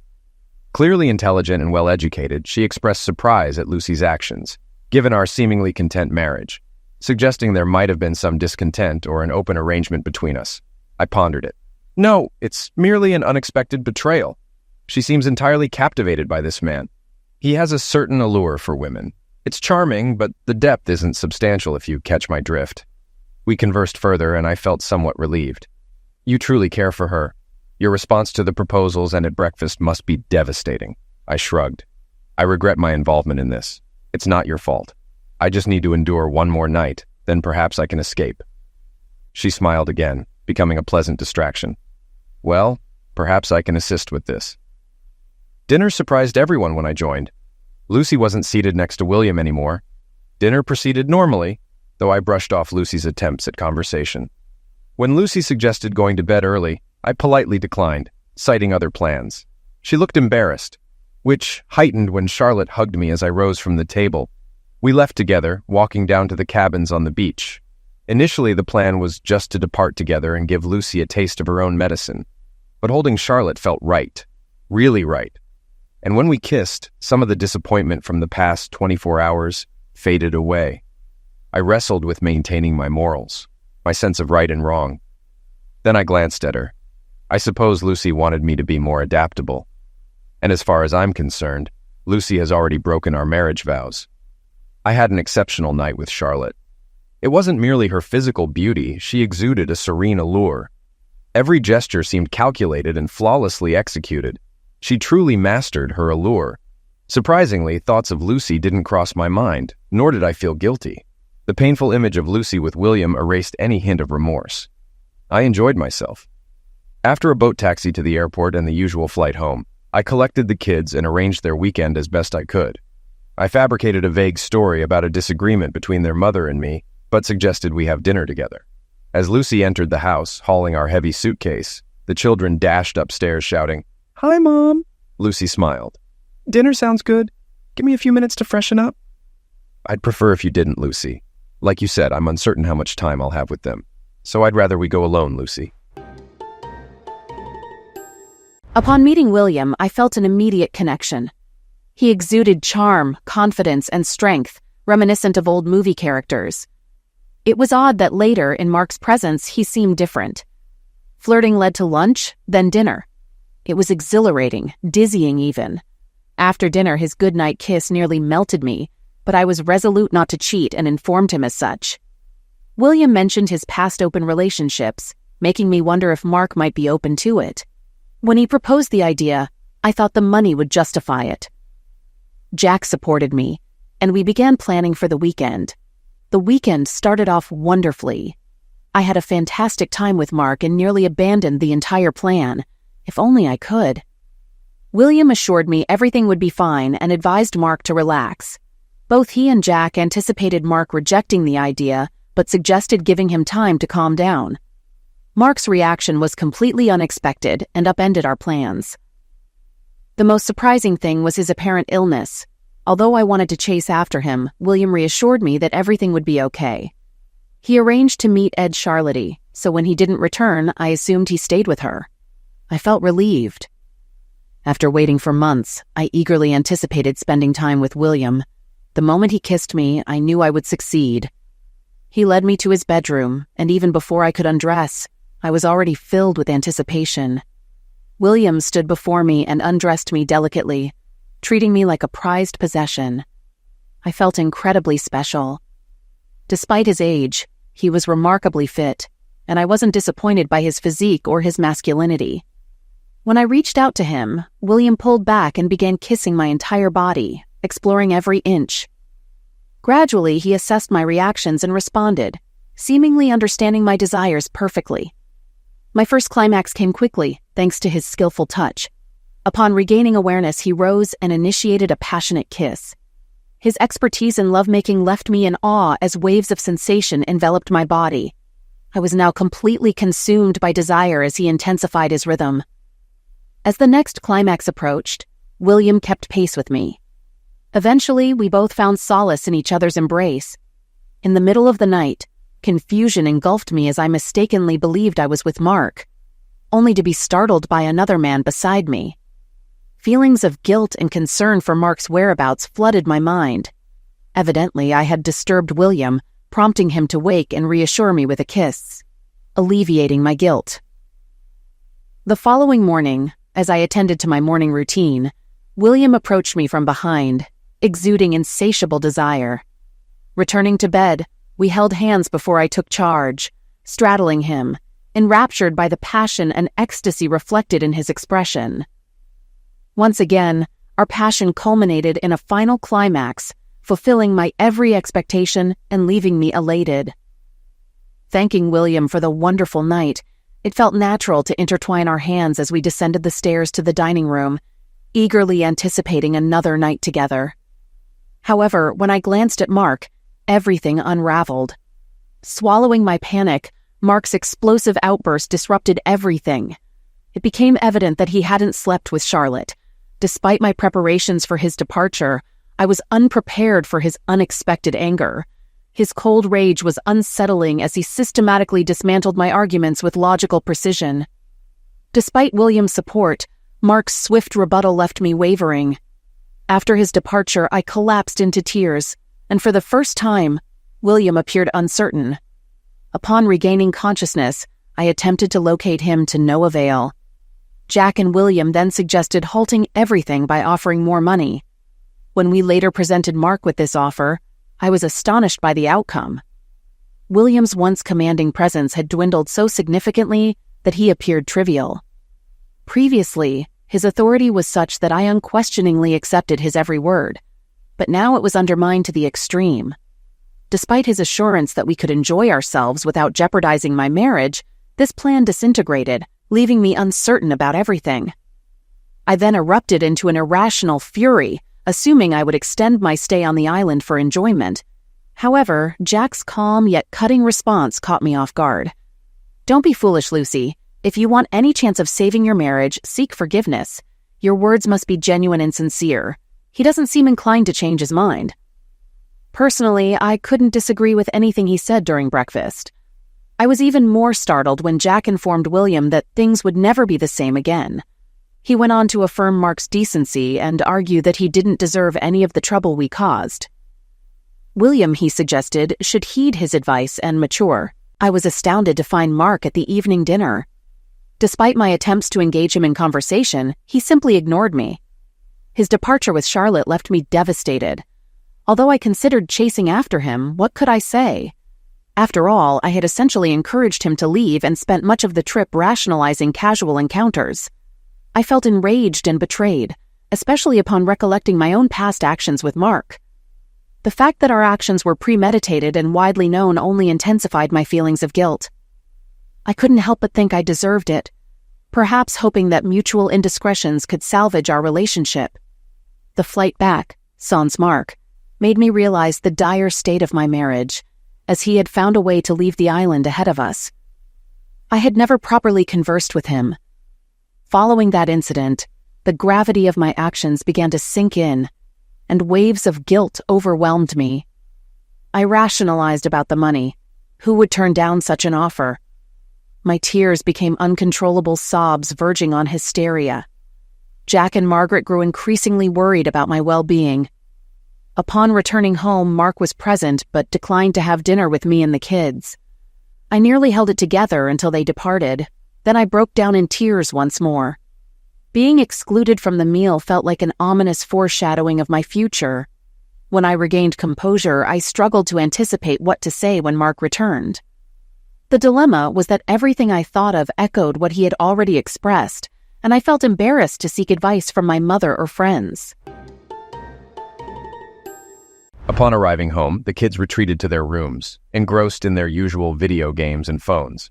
I observed Lucy in the kitchen, feeling a sense of unfamiliarity. She approached me, almost whispering, "Can we talk? I mean, really talk?" I shrugged, thinking that we should address this eventually, so why prolong it? "I'm sorry, Mark. I assure you it was just a one-time thing and I'll be yours again, faithful as before. The weekend. I did it for the money. It could change our lives as a family. I did it for us. You did it for yourself. We were fine. Money wasn't an issue. You couldn't wait to jump into his bed. You must have enjoyed the fancy dinner and closeness. Overall, everyone had a good time. You're overreacting. It shouldn't mean anything. You really should skip the excuses, Lucy. It's nonsense, and you know it. This wasn't casual. It was a premeditated betrayal. Arrogant, selfish, all those traits I detest, and now I loathe you. So you did the same to that woman." "No, I didn't. I sought revenge because nothing seemed to penetrate your indifference. You couldn't see how it affected me. I wouldn't have even considered it if I had a faithful wife. And I hope it stings, really stings, so you might understand my pain. Only I didn't scheme this in advance, making myself look like a fool to everyone else. Speaking of which, how long did your secret scheme take? And was this your first time with him?" Her eyes widened.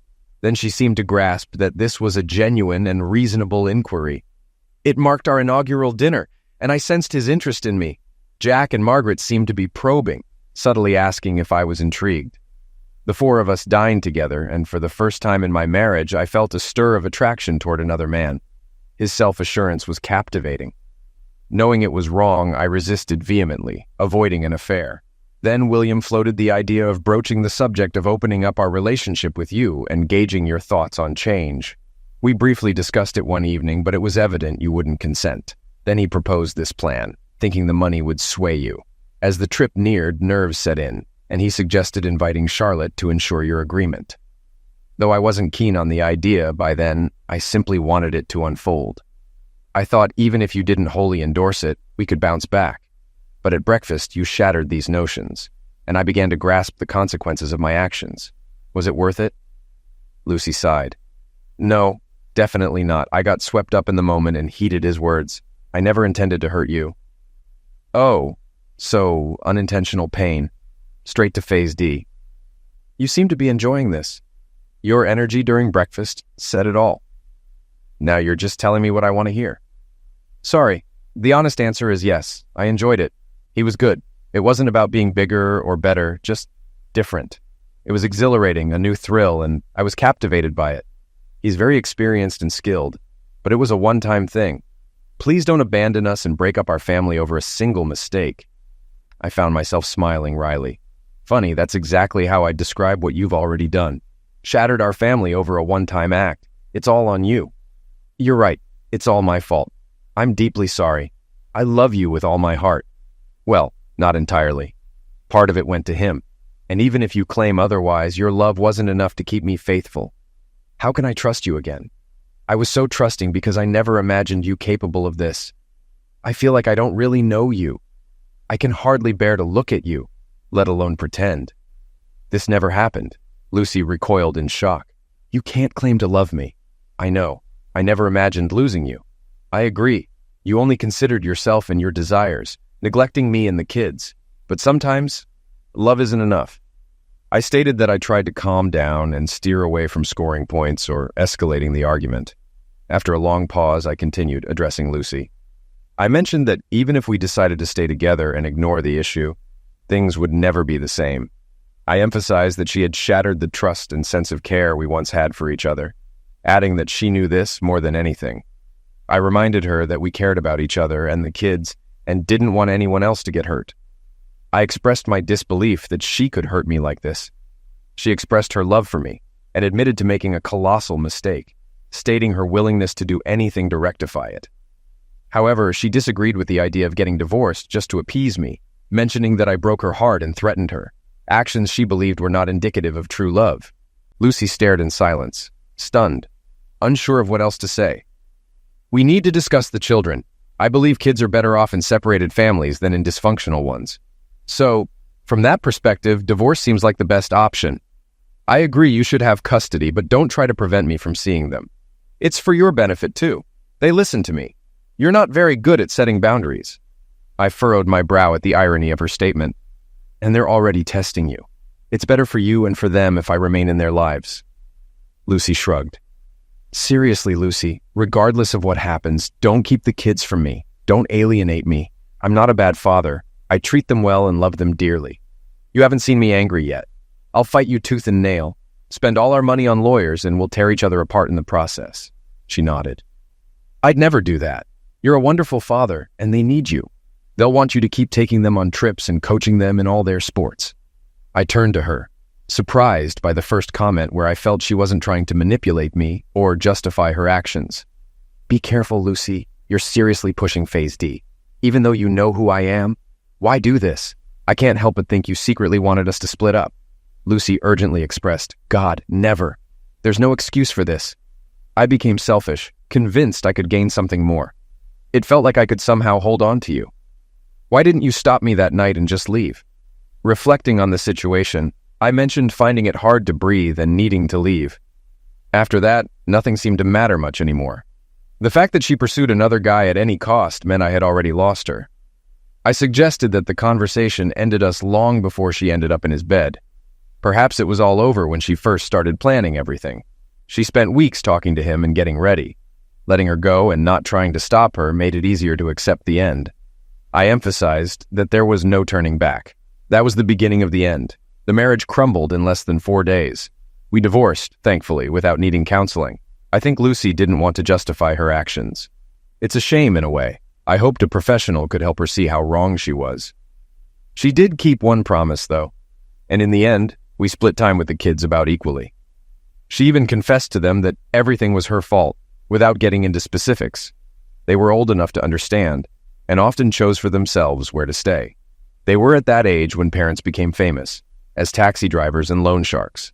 I might be biased, but I think they're great kids and handled the breakup remarkably well. Children can be surprisingly resilient. As per the divorce terms, Lucy could keep our house until the kids came of age, then sell or buy it. But I still wanted it for the children. It allowed them to stay in the same school. Luckily, it paid off. By the time the kids went to college, real estate prices had soared. Lucy had to buy out my share, and it turned out to be the best investment of my life. How could she afford it? Well, we split $250,000 in the divorce. Like with Charlotte, I couldn't claim the moral high ground. What can I say? I'm a practical person. Either way, it seemed like a small price compared to the cost of the marriage and our once happy life. I left my job, received a payout to avoid the embarrassment of a tribunal, and started my own web design business. Lucy kept trying to reconcile, but I wasn't interested. So, was ending the relationship the right choice? It was messy, and there were no winners, but the dire threats and consequences never materialized. I wasn't going to forget or forgive that night. Story 4. Colonel James Mitchell had imagined this moment countless times during his 15-month deployment in Afghanistan. In his dreams, he'd pull into the driveway, and Catherine would rush out to meet him, tears of joy streaming down her face. His teenage daughter would follow, and they'd embrace as a family, whole and complete once again. But dreams rarely matched reality in his line of work. The late afternoon sun cast long shadows across the familiar streets of his suburban neighborhood as he guided his truck around the final corner. His hands tightened on the steering wheel, knuckles white with anticipation. 15 months of combat operations, 3 men lost under his command, and countless near misses had changed him. He knew that. The question was whether home had changed too. James pulled into his driveway, killing the engine but remaining in his seat for a moment. The 2-story colonial house stood silent, its windows reflecting the dying sunlight. The American flag he'd mounted before deployment still hung proudly by the front door, though the colors had faded slightly. Catherine had promised to replace it if it got too worn, but apparently she hadn't noticed, or hadn't cared. That thought brought a frown to his weathered face. The last few months of communication had been different. Video calls grew shorter, less frequent. Catherine blamed it on a massive merger at her accounting firm. Longer hours, more responsibilities. Their 20th anniversary had passed with just a brief phone call. She'd been in a meeting, she'd said. Couldn't talk long. Stop it, he muttered to himself, shaking off the doubts. Combat made you paranoid. He knew that better than most. 20 years of marriage deserved more trust than that. James grabbed his duffel bag from the passenger seat and stepped out into the crisp autumn air. The neighborhood was peaceful, almost eerily so, after months of living with the constant background noise of a forward operating base. No distant explosions, no helicopter rotors, no radio chatter. Just the rustle of leaves and the faint sound of someone mowing their lawn a few blocks away. He hadn't told anyone he was coming home early. The official discharge date wasn't for another 2 weeks, but his replacement had arrived sooner than expected, and his commanding officer had approved his early departure. He'd thought about calling ahead, but decided to surprise them instead. Catherine would be home from work by now, and his daughter would be back from school. The familiar weight of his combat boots on the concrete driveway grounded him as he approached the house. Everything looked exactly as he remembered. Catherine's prized rose bushes still meticulously maintained, the basketball hoop over the garage still missing its net. His daughter had been practicing her shots religiously before he left, determined to make varsity. Had she succeeded? He realized with a pang that he didn't know James reached for his keys, the familiar bundle feeling strange after so long. He'd kept them with him throughout deployment, a tangible reminder of the home waiting for him. The house key was worn smooth from years of use, its brass surface reflecting tiny fragments of sunlight. But as he looked up to insert it into the lock, something caught his eye that made his blood run cold. Through the garage's side window, he could see a gleaming black Mercedes-Benz parked inside. His steps faltered, military training kicking in as he processed the scene. Catherine's Honda was parked beside it. He recognized the dent in the rear bumper from her minor accident last year. But that Mercedes, he knew that car. The memory hit him like a physical blow. Last year's company Christmas party, Catherine introducing him to her boss, Robert Maxwell. The man had spent the entire evening talking about his new car, a custom-ordered Mercedes-Benz that cost more than James made in 2 years. No, he whispered, his voice rough with sudden understanding. The late nights, the missed calls, the distracted conversations. No. James moved closer to the garage window, his training taking over as he surveyed the scene. Both vehicles were empty. The house appeared still, but he caught the faint sound of music drifting from an upstairs window. His and Catherine's bedroom window, his hands began to shake not with fear, but with a rage so profound it threatened to overwhelm him. 20 years of marriage, 20 years of deployments, of missing birthdays and anniversaries, of putting his life on the line while she, the toolbox in his truck beckoned to him. James moved with mechanical precision, his muscles operating on autopilot while his mind spun with violent possibilities.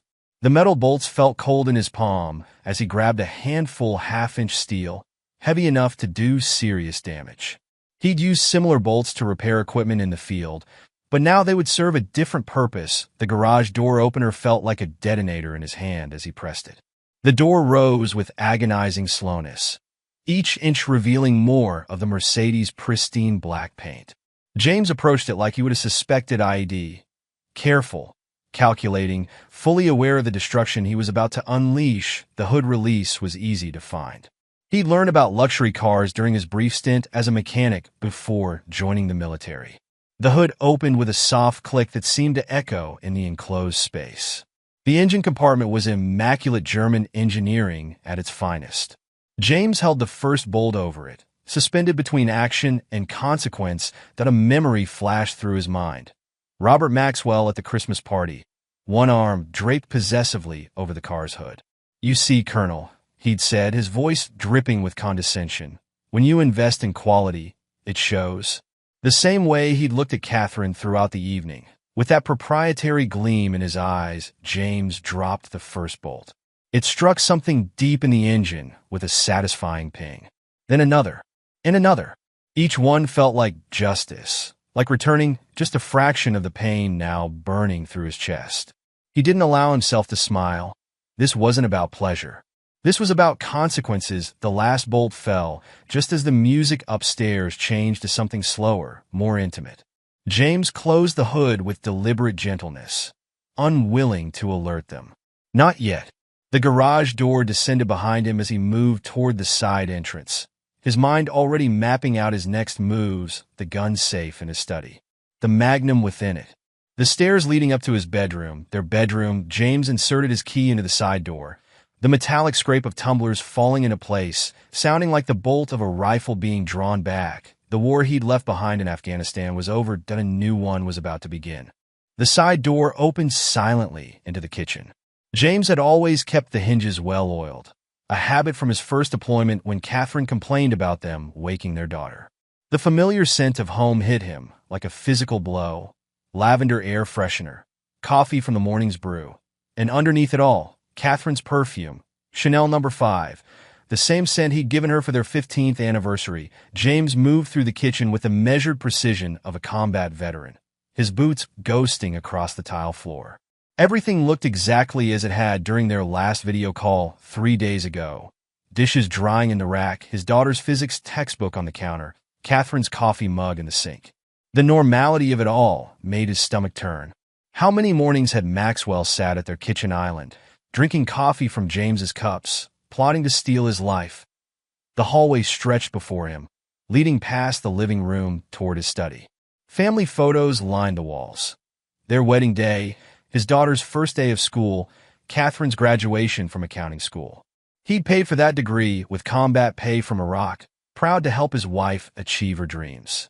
Now those dreams included destroying everything they'd built together. His study door was closed, just as he'd left it 15 months ago. The room had been his sanctuary, a place where he could decompress after difficult missions or work on battalion paperwork. Catherine rarely entered it. She said the military memorabilia made her uncomfortable. Now he wondered if it had been guilt rather than discomfort keeping her away. The key to the study was on his main ring, smaller than the others. The lock turned with a soft click, and James slipped inside, closing the door behind him. The room smelled of leather and gun oil. He taught his daughter proper weapon maintenance before deploying, making her promise to clean his collection monthly. By the spotless condition of the display cases, she kept that promise. His gun safe stood in the corner, a solid piece of American steel that had cost him a month's salary. The combination came automatically. 0-7-1-5, their wedding date. The irony of using that number now made his jaw clench. The mechanism released with a heavy thunk, and the door swung open to reveal his private arsenal. The magnum rested in its customized foam cradle, gleaming under the study's soft lighting. James lifted it with reverent familiarity, checking the chamber in action out of habit. His daughter had maintained this weapon too. The barrel was spotless, the action smooth. He bought it after his third deployment, telling Catherine it was for home protection. In 15 years, he'd never imagined using it against a threat from within. The weight of the loaded weapon centered him as years of military training took over. 6 rounds in the cylinder, more than enough. The gun oil's sharp scent filled his nostrils as he verified the sights, muscle memory from countless range sessions guiding his movements. This weapon had been his insurance policy, his guarantee that he could protect his family from any threat. But how do you protect your family when the threat comes from the person you trusted most? James moved back into the hallway, the Magnum held low against his thigh, proper room-clearing posture. The sounds from upstairs had grown more distinct. Soft music, occasional laughter, the creak of bed springs that he refused to think about. Each sound was a nail in the coffin of his marriage. Each moment another betrayal to fuel his rage. The stairs lay ahead, 15 steps between him and the destruction of everything he believed in. His military training screamed at him to maintain tactical awareness. But another voice, darker, more primal, urged him to charge up those stairs and unleash 20 years of pent-up violence. His boot touched the first step, and the old wood groaned softly beneath his weight. The sound transported him back to Afghanistan, to midnight raids and compound clearances. But this was no Taliban stronghold. This was his home, and the enemy wasn't some faceless insurgent. It was the woman who'd promised to love him until death did them part. Second step.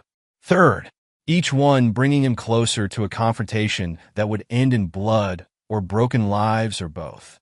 His finger rested beside the trigger guard, not on a proper trigger discipline ingrained by decades of training. Even now, with rage burning through his veins like napalm, those fundamental skills held firm. Fourth step.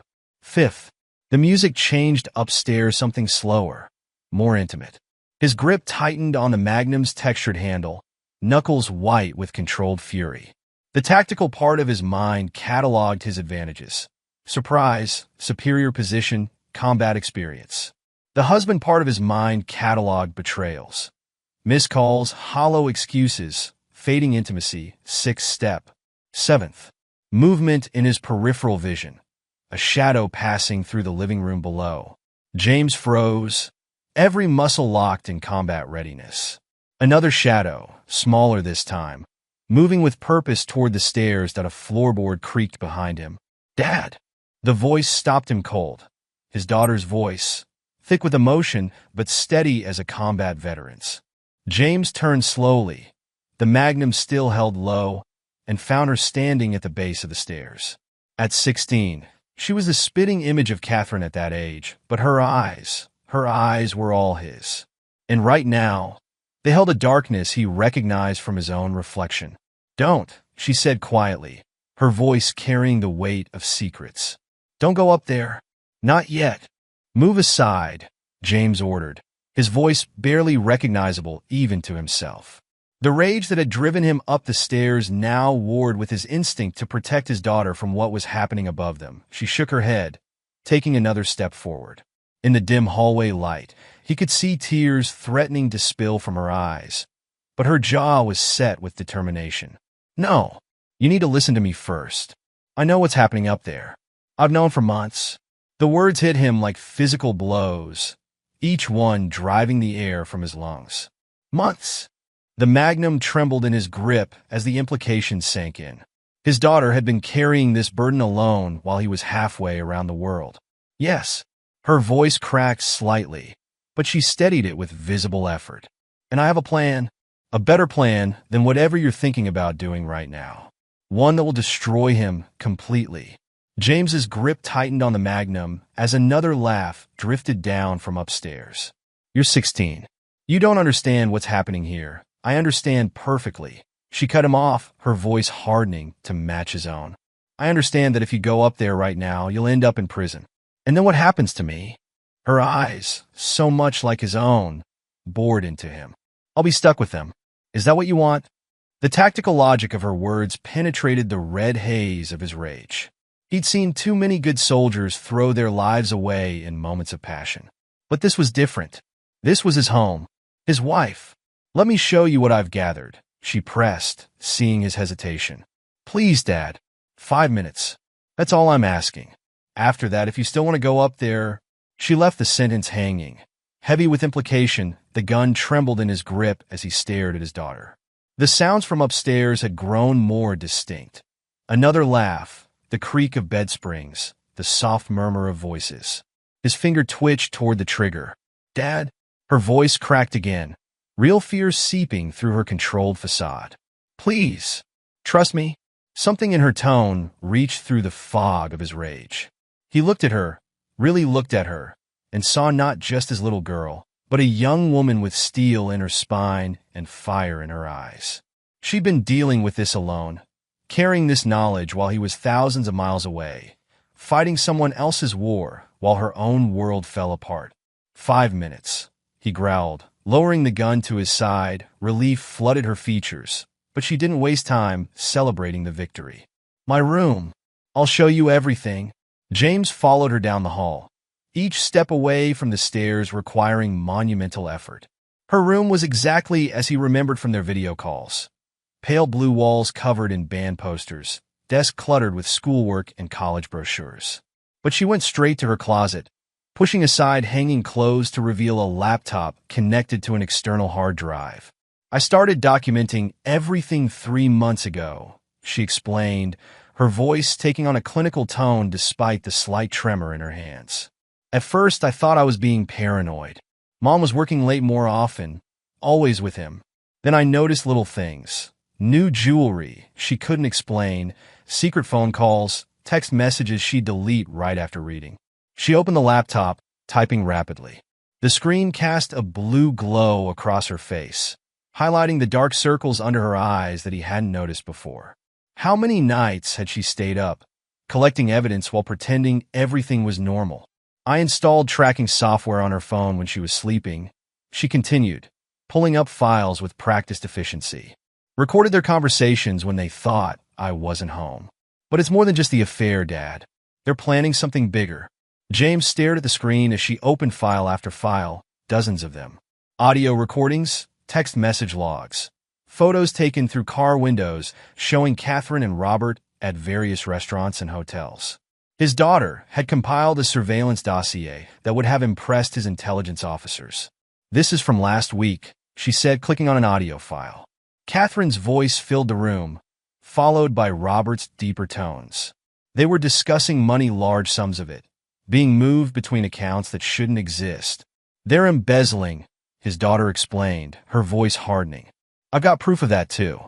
Bank statements, emails, everything. He's been stealing from the company for months, and Mom's helping him hide it." She pulled up spreadsheets filled with numbers that told a story of systematic theft. "They're planning to take the money and run. Start a new life somewhere else." James sank in her desk chair, the magnum heavy in his lap. The betrayal he discovered upstairs suddenly seemed shallow compared to the depths his daughter was revealing. This wasn't just an affair. It was a conspiracy that threatened to destroy not just his marriage, but potentially dozens of lives affected by the theft. "Why didn't you tell me sooner?" he asked, his voice rough with emotion. She met his gaze steadily. "Because I needed more evidence. And because I knew what you'd do if I told you while you were deployed. You'd have come home guns blazing, and they would have covered their tracks." She gestured at the screen. "This way, we have everything we need to destroy them both. Legally.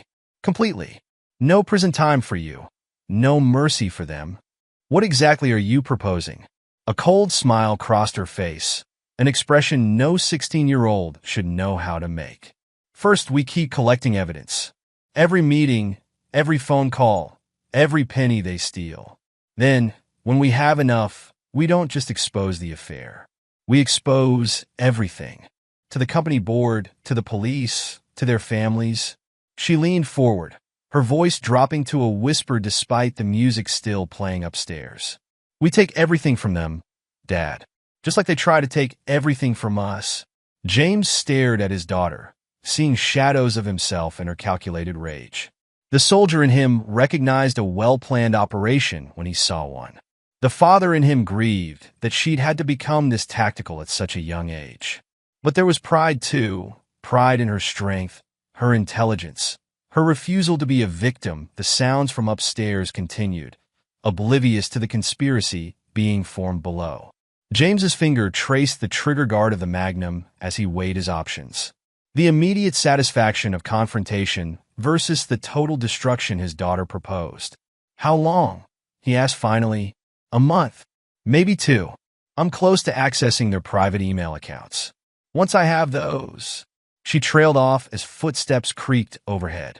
"They can't know you're home yet. We need them to feel safe, to keep making mistakes." James stood, military training taking over as he assessed the tactical situation. "I'll get a hotel room, continue monitoring them, but I want daily reports, and if anything changes, I'll call you immediately," she promised. "And Dad? Thank you for trusting me." He pulled her into a fierce hug, feeling her trembling against him. For a moment, she wasn't the calculating strategist who just laid out a plan for systematic destruction. She was just his little girl, hurt and angry, and trying to protect what was left of their family. "I'm here now," he whispered into her hair. "We'll make them pay. Together." She nodded against his chest, then pulled back, wiping her eyes with the back of her hand. "You should go. They usually finish around 6, and Mom will be starting dinner soon." James holstered the Magnum, his rage now transformed into something colder, more focused. He looked at his daughter, this warrior he'd somehow raised, and saw the next several weeks stretched out before them like a campaign map. Territory to take, enemies to destroy, a war to be won not with bullets, but with patience and precision. "I'm proud of you," he said softly. "Not of what you had to do, but of how you handled it." She gave him a sad smile. "I learned from the best, Dad. Now go. I'll call you tonight with an update." James slipped out of the house as quietly as he'd entered, the weight of betrayal on his shoulders matched only by the pride in his daughter's strength. As he drove away, he glanced in his rearview mirror at the house that was no longer his home. The Mercedes was still in the garage, its engine compartment now laden with his first act of revenge. But that was just the beginning. The war was about to begin, and this time, he had the perfect ally. The Hampton Inn's bland decor matched James's mood as he spread surveillance photos across the queen-size bed. 3 days had passed since his aborted homecoming, and each image told a story of betrayal that made his jaw clench. His daughter hadn't been exaggerating about her evidence-gathering skills. The hotel room phone rang, breaking his concentration. Their agreed-upon signal. 2 rings, hang up, call back. He waited, counting seconds until it rang again. "Secure?" he answered, falling back on military protocol. "Clear." His daughter's voice came through. "Mom just left for dinner with the girls. Guess whose Mercedes just happened to pick her up?" James checked his watch. 7:15 p.m. "Tell me." "They're getting sloppy," she said, keyboard clicks punctuating her words. Maxwell didn't even park around the corner this time. Pulled right into the driveway like he owned the place. A pause, which, according to these emails I just accessed, he might be planning to do literally. Explain. Mom's been looking at real estate listings. High-end properties in the Cayman Islands. And get this, she's been doing it from her work computer, logging in through Maxwell's credentials. James moved to his laptop, opening the secure email account they'd set up. "Send me everything." "Already did." "Check attachment 3. It's their correspondence with an offshore bank. They've been moving company funds through a shell corporation." More typing. Maxwell's getting desperate. The quarterly audit is coming up, and there's a lot of money he can't explain. "How much are we talking about?" "At least 4 million, maybe more." "I'm still decrypting some of their communications." But she broke off suddenly. "Hold on. Something's happening." James straightened, instantly alert. "Talk to me." Maxwell's wife just pulled up next door. "She's heading for our house." Her voice dropped to a whisper. "She looks pissed. Can you get audio?" "Better. I installed a camera in the portico last week. Sending you the live feed now." James's laptop pinged with a new notification. The video quality was impressive. His daughter hadn't skimped on equipment. Maxwell's wife, Patricia, stood at their front door, hammer-straight posture radiating upper-class fury. The door opened, revealing Catherine in casual clothes, surprise evident on her face. "Patricia, I wasn't expecting." "Save it." Patricia's voice came through clearly. "We need to talk about these." She thrust a manila envelope forward. Catherine took it, hands visibly shaking as she withdrew several photographs. "Oh my God," his daughter whispered over the phone. Those are the ones I sent her yesterday. James felt a surge of pride mixed with concern. You didn't tell me about that. Tactical surprise. I knew she'd confront Mom directly. Her social media is full of posts about confronting problems head-on. But watch this part. On screen, Catherine was stammering denials. These aren't. They could be anyone. They're dated, Catherine. And time-stamped. You and my husband at the Gateway Hotel. The Riverside Restaurant. Our vacation home in Aspen. Patricia's voice could have frozen hell. I especially enjoyed the ones showing you entering our house when I was at my mother's funeral. James's free hand clenched into a fist. He hadn't known about that particular betrayal.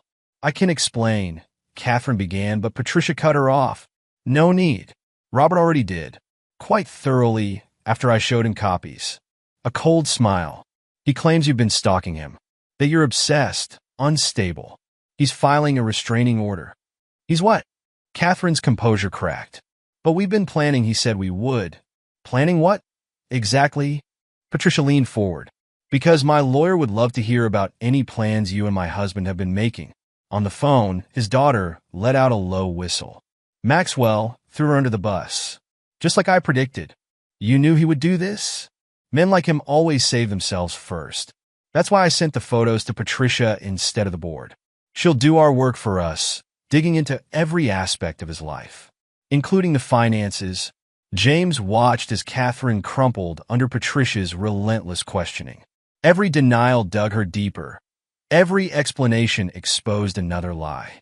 It was a masterclass in psychological warfare, and his daughter had orchestrated it perfectly. There's more, she said as the confrontation on screen wound down. While Mom's distracted, I'm copying her entire hard drive. The program just found something interesting in her deleted files. Want to hear about the fake passports they ordered? James settled into his chair, eyes locked on the feed where Patricia was delivering what appeared to be a final, devastating verbal blow to Catherine's composure. Tell me everything. Start with the passports. Better idea. I'll bring the files to you. Mom will be a mess after this. Probably call Maxwell. Which means I have at least 2 hours before she remembers I exist. Keys jangled in the background. Meet me at that diner you liked? The one with the good pie. James checked his weapon out of habit. 20 minutes. And daughter? Yeah. Good work on this. Your timing was perfect. He could hear the smile in her voice. I learned from the best, remember? See you soon. The call ended and James took one last look at the video feed. Catherine had collapsed onto the porch swing, head in her hands, while Patricia's BMW purred away into the gathering darkness. It should have given him satisfaction, seeing his wife's carefully constructed lies beginning to unravel. Instead, he felt only a cold, tactical certainty. This was just the first domino. The real devastation was still to come. He grabbed his jacket and keys, the familiar weight of the Magnum under his arm a reminder of how differently this could have gone. His daughter's way was better. Death was too quick, too merciful. Catherine and Maxwell would live to see everything they'd built together torn down. Piece by piece, the war was escalating, and they didn't even know they were under attack. Lou's diner hadn't changed in 15 months. The same neon sign buzzed in the window, the same smell of coffee and apple pie filled the air, and the same vinyl booths squeaked under James's weight as he slid into his usual corner spot. He'd chosen the seat facing the door out of habit, giving him clear sight lines to all entries and exits. The waitress recognized him immediately. "Colonel, you're back." "Evening, Rita." He managed a thin smile. "Coffee, black, and a slice of apple pie." She already had her pen ready. "2 slices," he corrected. Expecting company. Rita's eyes twinkled. "Your girl coming by?" "Haven't seen her in here for months." "Not since." She trailed off, suddenly uncertain. "Not since Catherine started telling people I'd requested a divorce from overseas." James finished for her, keeping his voice neutral. The lie had clearly made its rounds in the community. Rita's face darkened. "Never believed that for a minute. You two were always so." She stopped as the diner's bell chimed. "Well, look who it is." His daughter entered, laptop bag slung over her shoulder. She'd changed clothes since the video feed, trading house clothes for jeans and a dark hoodie. Her eyes scanned the diner automatically, a habit she'd picked up from him, before heading to their booth. "Hi, Rita," she smiled warmly. "How's Tommy doing at college?" Dean's list again. Rita beamed. Those math tutorials you gave him really paid off. She headed off to get their coffee, leaving them alone, making friends with the locals. James asked quietly. His daughter pulled out her laptop. "Information comes from everywhere, Dad. Rita's son works part-time at Maxwell's Country Club. The stuff he overhears at the caddy shack." She smiled. "Let's just say golf brings out people's true colors." The laptop booted up as Rita returned with their coffee and pie. They waited until she was safely out of earshot before continuing. "Show me what you found," James said. Taking a sip of the bitter coffee, his daughter turned the screen toward him. These were deep in Mom's deleted files. Passport applications, but not normal ones. She pulled up several documents. "Look at the names." James studied the forms. Catherine Maxwell, Robert and Catherine Maxwell, dated 3 weeks ago. They're planning to leave the country as husband and wife. She pulled up another document. "And look at this bank accounts in both names, already set up in Grand Cayman. They've been planning this for months. The money's already there. Some of it. They've been moving it in chunks to avoid detection. But here's where it gets interesting." She opened a spreadsheet. "These transfers don't match the company's books. Maxwell's been stealing way more than we thought." James leaned forward, studying the numbers. "How much more?"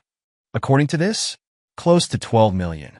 He's been cooking the books for years, way before Mom got involved. But he needed her help to move the bigger amounts." She took a bite of pie, chewing thoughtfully. "That's probably how it started. He needed an accounting expert, someone who could hide the money, and found a willing accomplice."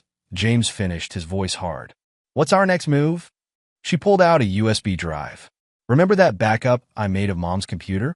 Found something else, emails between them discussing the company's server security. Specifically, the gaps in it."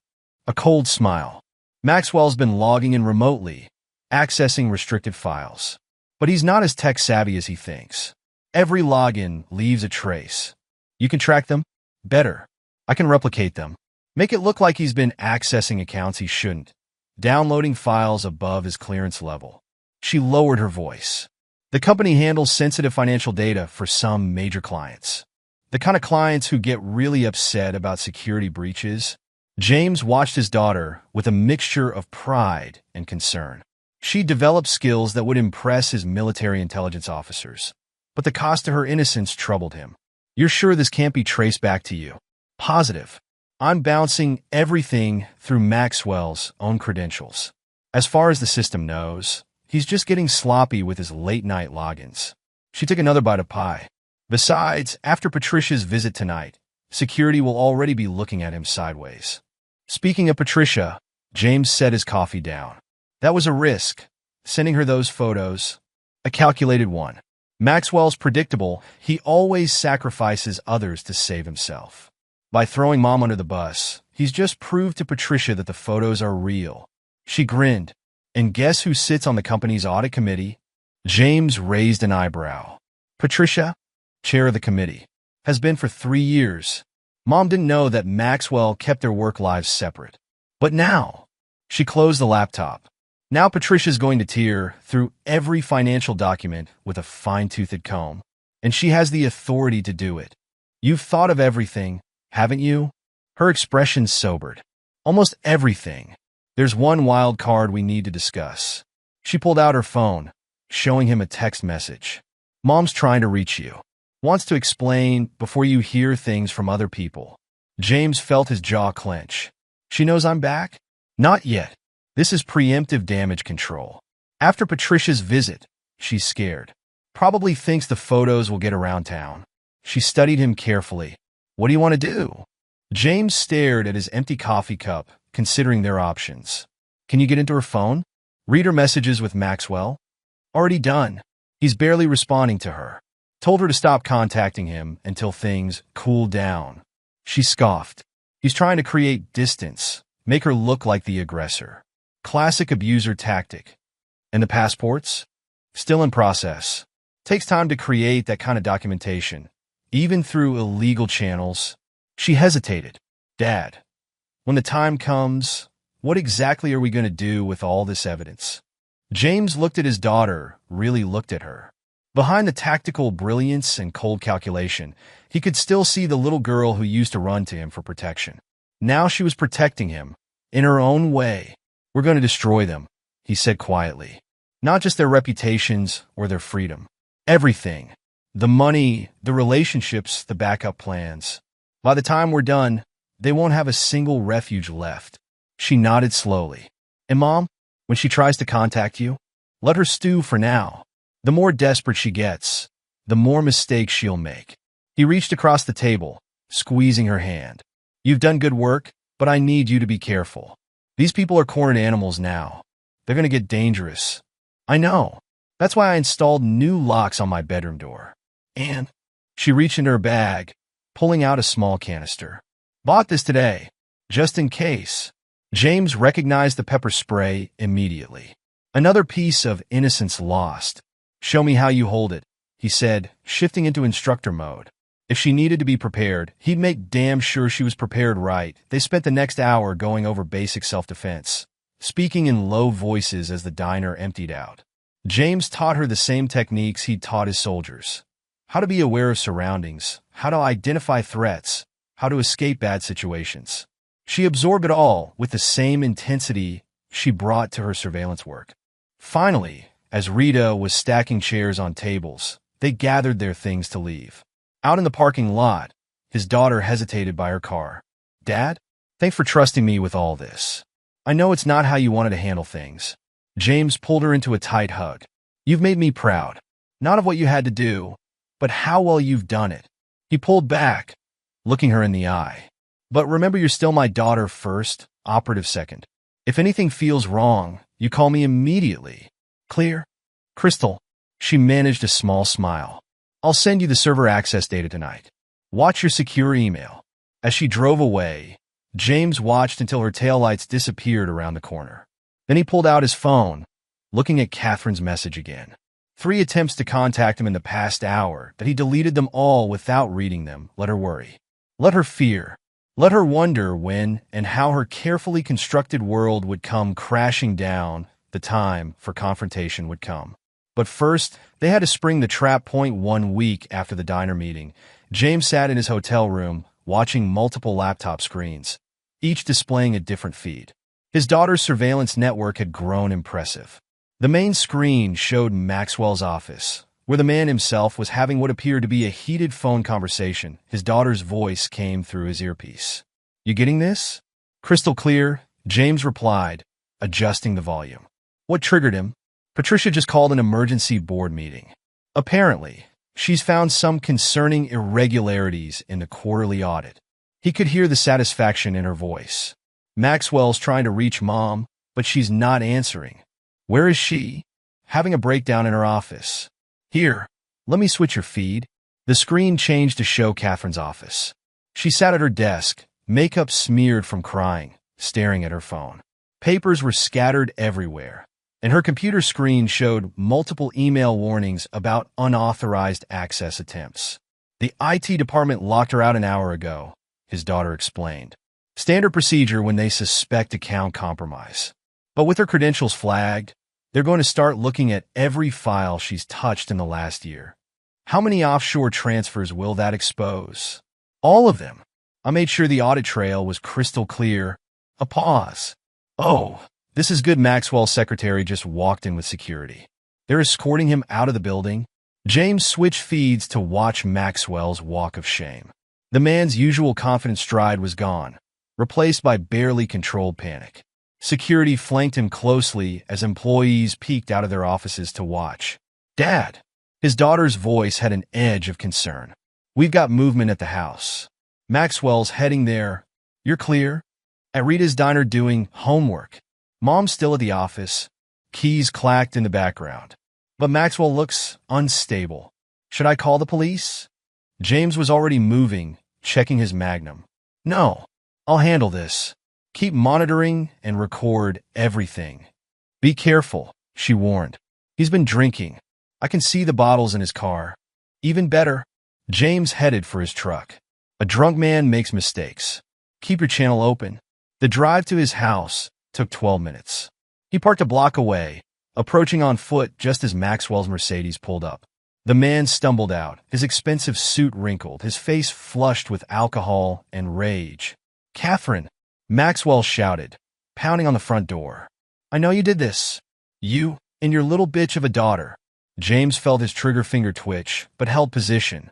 Evidence first. Revenge second. "You ruined everything."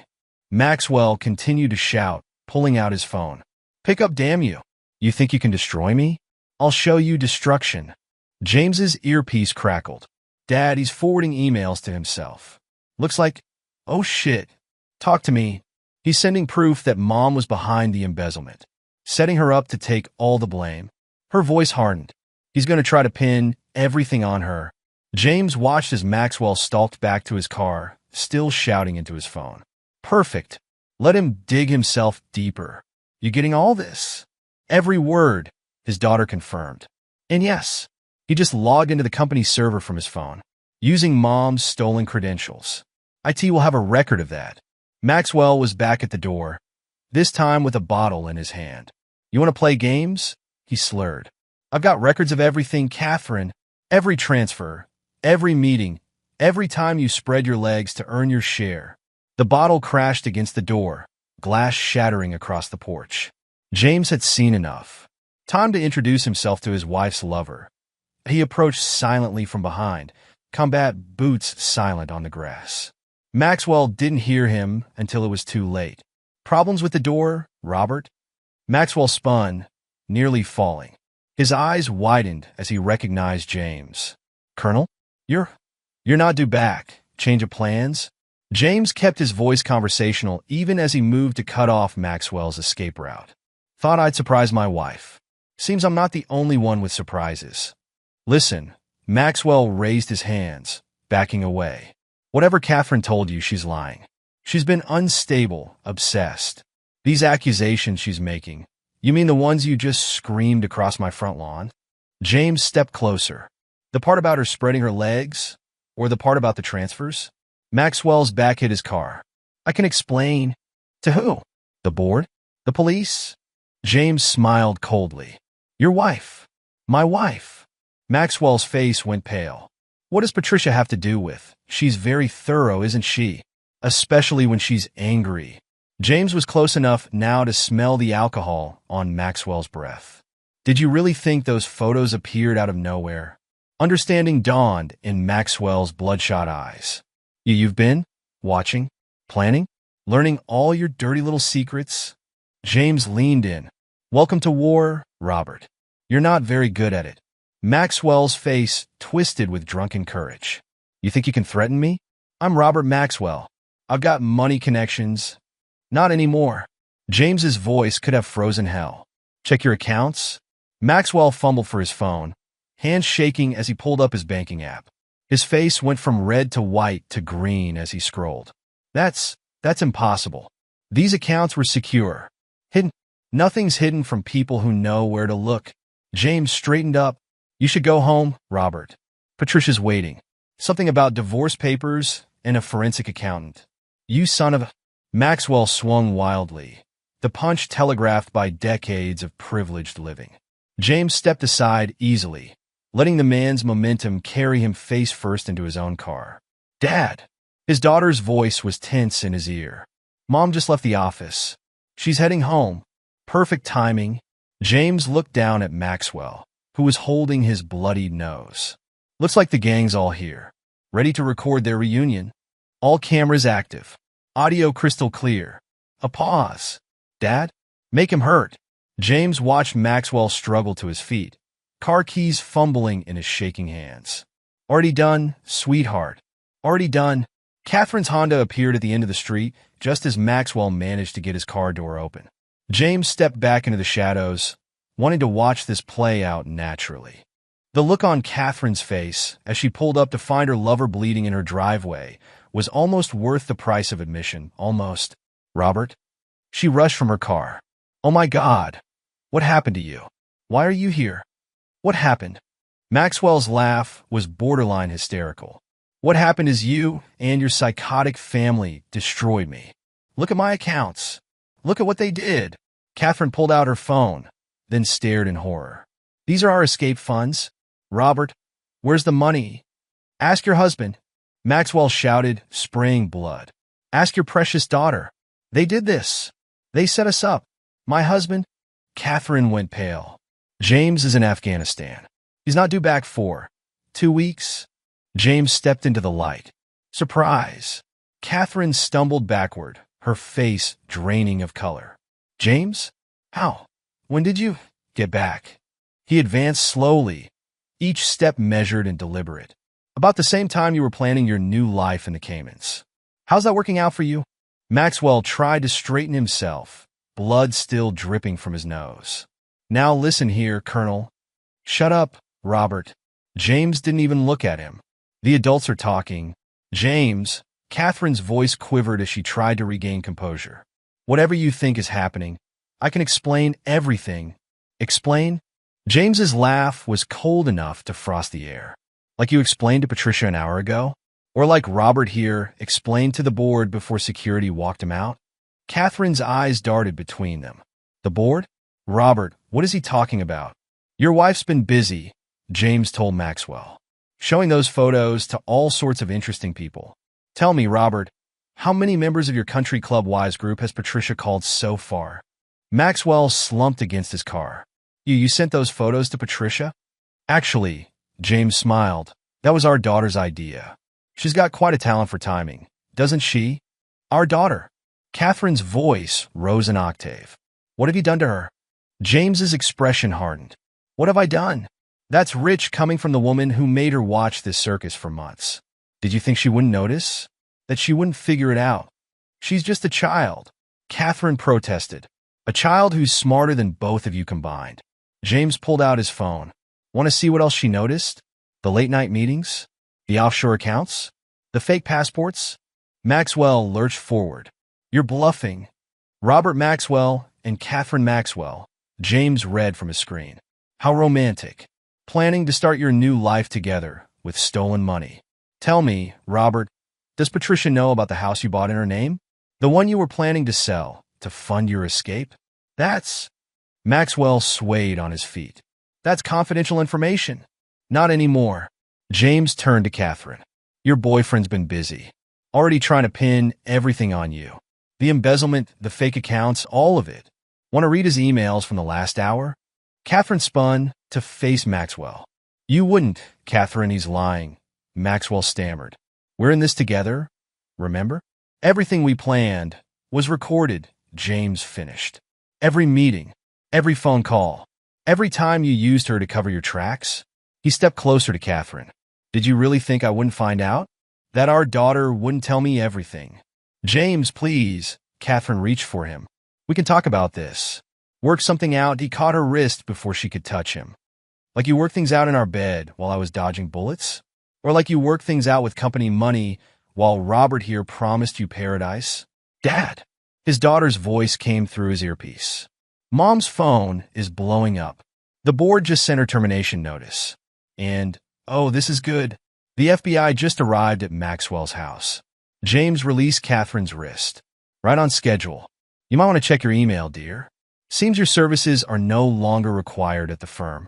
Catherine fumbled for her phone, her hands shaking so badly she nearly dropped it. Her face crumpled as she read the message. No, this can't be happening. Robert, do something. But Maxwell was already backing toward his car. I need to get home. Patricia, the FBI, this is all a mistake. The only mistake, James said quietly, was thinking you could take what's mine without consequences.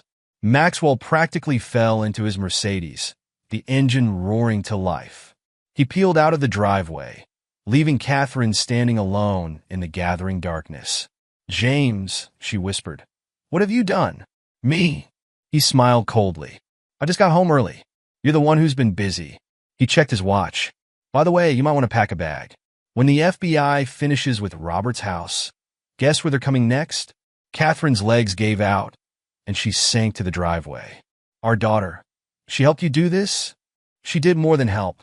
This whole operation was her plan. Pride crept into his voice. Turns out she inherited my tactical thinking and your attention to detail.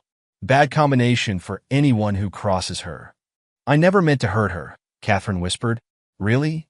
James's voice turned savage. You brought your lover into our home, made her lie to me during video calls, left her alone while you played house with Robert. What exactly did you think you were doing? Headlights appeared at the end of the street. 2 cars, moving with purpose. Right on time, James said. Federal agents are very prompt, aren't they? James, please. Catherine scrambled to her feet. Don't let them take me. We can work this out, fix things. Fix things? He stepped back as the FBI vehicles pulled up. Like you fixed the company books? Or like Robert just fixed it so you'll take all the blame? Sir? An agent approached, badge out. We need to ask your wife some questions. James nodded. Of course. She's all yours. I'm sure she has plenty to say about Robert Maxwell's accounting practices. James! Catherine called as the agents led her toward their car. Please, think about our daughter. I am thinking about her, he replied coldly. I'm thinking about every night she cried herself to sleep while you were with him. Every lie she had to tell to cover for you. Every moment you stole from her childhood. He watched as they put Catherine in the back of their vehicle, her mascara leaving black trails down her cheeks. Dad! His daughter's voice was soft in his ear. You okay? James waited until the FBI cars disappeared around the corner before responding.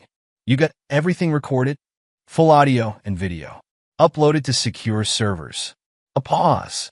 Maxwell just got arrested at his house. He's telling them everything. Trying to make a deal. Let him talk. James stared at the empty driveway where his life had imploded. The more he says, the deeper they both sink. What happens now?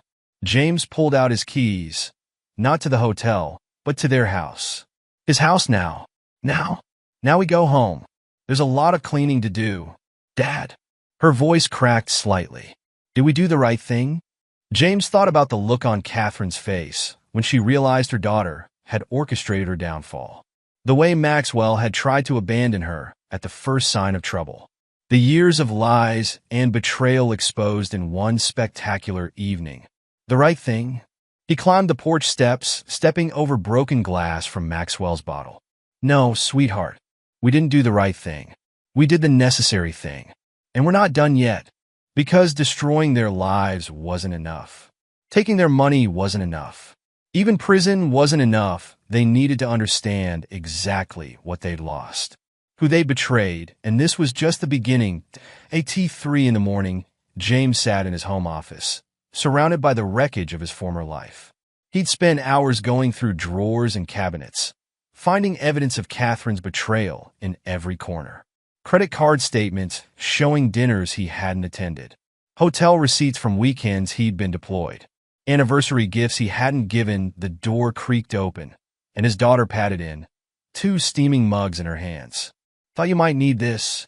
James accepted the coffee, noticing she'd made it exactly as he liked. Black, no sugar. Like Catherine had never bothered to remember. You should be sleeping. Too wound up. She settled into the leather chair across from his desk, pulling her knees up to her chest. In the dim lamplight, she looked younger than she had in months. Maxwell still singing to the FBI. His lawyers trying to cut a deal. Full cooperation in exchange for reduced charges. Let him talk. James took a sip of coffee. The more he implicates himself, the better our civil case becomes. Already handled. She pulled out her phone. I sent everything to Uncle Mike an hour ago. He says as your lawyer, he can file for divorce first thing in the morning. Full documentation of infidelity, financial fraud, everything. James studied his daughter over the rim of his mug. You've been busy. Couldn't sleep anyway. She managed a small smile. Besides, Mom's not the only one who knows how to work late hours. The bitter echo of Catherine's excuse made James's jaw clench. Have you heard from her? She tried calling twice from the FBI office. I blocked her number. Her voice hardened. She doesn't get to play the concerned mother now. No, she doesn't. James set down his coffee. But this isn't over. Once the shock wears off, they'll both start looking for ways to minimize the damage. We need to be ready. His daughter nodded, pulling up more files on her phone. Already on it. I've been monitoring their emergency contacts. Maxwell's reached out to 3 different lawyers, but no one's taking his calls. Apparently, Patricia's family has some serious pull in the legal community. And Catherine? trying to access her private accounts. The ones she thought I didn't know about. A cold smile crossed her face. Surprise, Mom. Those are frozen too. James felt a surge of pride mixed with concern. You're enjoying this, aren't you? She met his gaze steadily. After everything they did, it's not about enjoyment. James stood, moving to the window. The street outside was quiet, but police tape still fluttered around Maxwell's abandoned Mercedes. It's about justice. Consequences. Same thing. She joined him at the window. They thought they were so clever. Playing their games, making their plans. They never even considered someone might be watching. That's the problem with people like them, James said quietly. They think they're the only ones capable of deception. That loyalty is something to be used, not earned. Speaking of loyalty, his daughter hesitated. Rita called while you were dealing with the FBI. The whole town's talking. People are choosing sides. Let them talk. James turned to face her. You okay with that? It's going to get worse before it gets better. She straightened her spine, looking more like a soldier than a teenager. I've been handling worse for months. Besides, the people who matter already know the truth. Rita's planning to ban Maxwell from the diner. James couldn't help but smile. Small-town justice? The best kind. She checked her phone again. Oh, this is interesting. Maxwell's company stock just tanked in after-hours trading. Someone leaked the FBI investigation to the financial press. Someone? Anonymous source? She tried to look innocent and failed. The same anonymous source might have suggested looking into Maxwell's previous company. The one that mysteriously went bankrupt after he left with a golden parachute. James shook his head in amazement. You've thought of everything, haven't you? Almost. Her expression turned serious. There's one thing we still need to discuss. Mom's family. The temperature in the room seemed to drop. Catherine's wealthy parents had never approved of James, a mere soldier who'd seduced their daughter. They tried to buy him off before the wedding, offering a substantial sum to walk away. They'll try to intervene, he said grimly. Already happening. Grandma called while you were out. Said they're flying in tomorrow. She gripped her phone tighter. They think they can fix this with money. Like always. Can they? Not this time. She held up her phone, showing him an email chain. See these transfers? The ones Mom helped hide? Some of that money came from their family foundation. When the FBI traces it, James let out a low whistle. You're burning everyone. They chose their side years ago. Her voice was pure ice. Remember my 13th birthday? When they forgot to invite you to their country club celebration? Said it was members only? I remember. So do I. She squared her shoulders. They wanted a war? Fine. But they don't get to choose the battlefield. James pulled her into a hug, feeling her trembling slightly despite her brave words. You're sure about this? Once we start down this road, I'm sure. She pulled back, wiping her eyes. Besides, it's too late to stop now. The evidence is already in play. As if on cue, her phone buzzed with a news alert. The story was breaking across financial networks. Respected businessman Robert Maxwell arrested on suspicion of massive fraud. His accomplice, trusted accountant Catherine Mitchell, in FBI custody. Anonymous sources suggesting connections to broader financial misconduct. Dad. His daughter's voice was smaller now, more uncertain. When this is all over, what then? James looked around his office at the military honors on the walls, the family photos he'd have to take down, the life he'd have to rebuild. But beside him stood the one thing that mattered, the one piece of his family worth saving. Then we start over, he said firmly. New house, new town if you want. Anywhere you'd like to go to college. I was thinking about Annapolis, she said quietly. Following your footsteps. Pride and pain mixed in his chest. His daughter had learned warfare at too young an age, but she'd chosen to channel it into service rather than bitterness. First, he said, we finish this. Your grandparents arrive tomorrow. She nodded, steel returning to her spine. First flight in. They'll probably head straight to their lawyers. Good. James turned back to his desk, where Catherine's credit card statements lay spread like evidence of a crime, which he supposed they were. Let's give them something to discuss with their legal team, because this wasn't just about Catherine and Maxwell anymore. This was about every person who'd enabled them, every silent partner in their betrayal. By the time he and his daughter were done, there wouldn't be a single refuge left for any of them. The war was expanding, and they were just getting started. The sunrise painted James's kitchen in shades of amber as he reviewed the morning's headlines on his laptop. His daughter had been busy overnight. The story of Maxwell's arrest was everywhere, each outlet adding new layers of scandal to the mix. Federal investigators probe multi-million-dollar fraud scheme. Prominent CEO and senior accountant arrested in massive financial conspiracy. Maxwell Industries stock plummets amid leadership crisis. His phone buzzed a text from Uncle Mike, their lawyer. Court opens in an hour. Divorce papers ready. Want to throw the first punch? Before James could respond, the front door's security system chimed. His daughter's voice came through his earpiece. Right on schedule. Grandma and Grandpa just pulled up in their Bentley. James checked the security feed. Catherine's parents, Richard and Elizabeth Porter, stood on his porch looking like they'd stepped out of a country club brochure. Richard's golf tan contrasted sharply with his pale linen suit, while Elizabeth's pearls gleamed in the morning light. Security cameras running? James asked. All feeds active and recording, his daughter confirmed. Want me to come home? Stay at Rita's. This conversation isn't for you. Dad, that's an order, soldier. He heard her sigh. Fine, but I'm watching everything. If they try anything, they're lawyers and golf players, sweetheart. I think I can handle them. The doorbell rang, its chime somehow managing to sound imperious. James took his time walking to the door, letting them stew in the morning heat. When he finally opened it, Elizabeth was already speaking. James, this ridiculous situation has gone far enough. We need to. She stopped short, taking in his expression. Why are you smiling?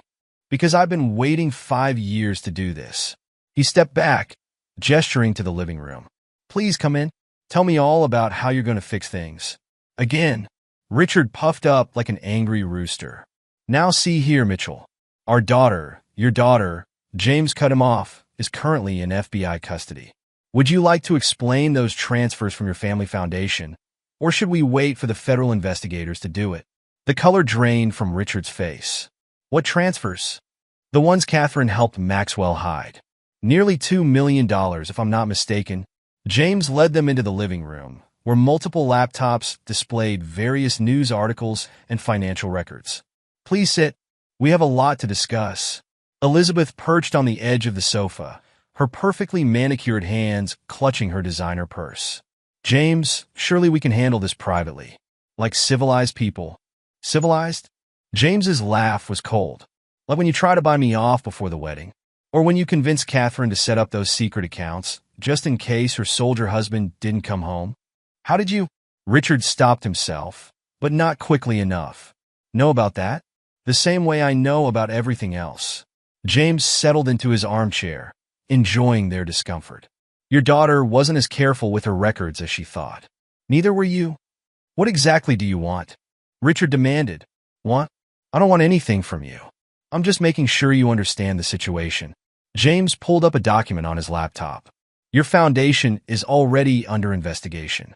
The FBI is very interested in how charity money ended up in Maxwell's personal accounts. Elizabeth's composure cracked. We had nothing to do with that.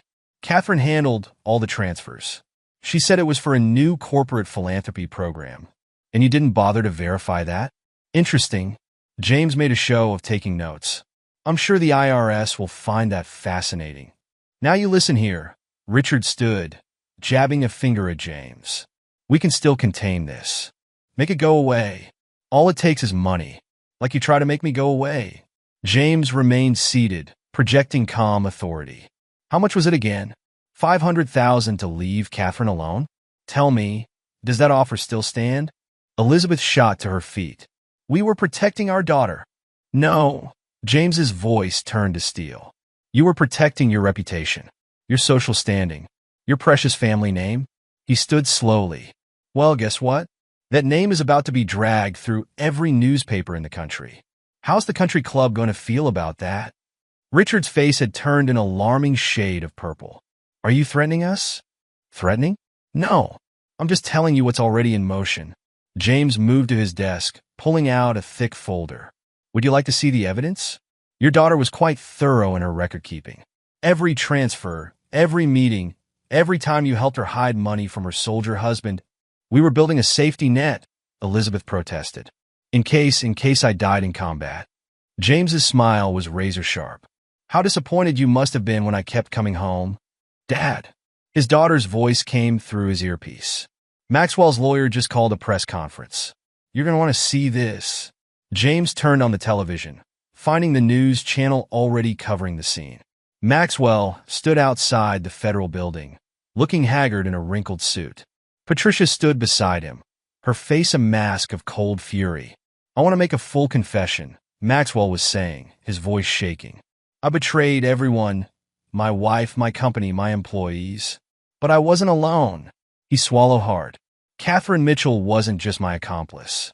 She was the architect of this entire scheme. Elizabeth gasped. Richard cursed under his breath. She approached me 3 years ago, Maxwell continued, with a plan to embezzle company funds. She had everything worked out. The hidden accounts, the fake documentation, even ways to disguise charitable donations as legitimate business expenses.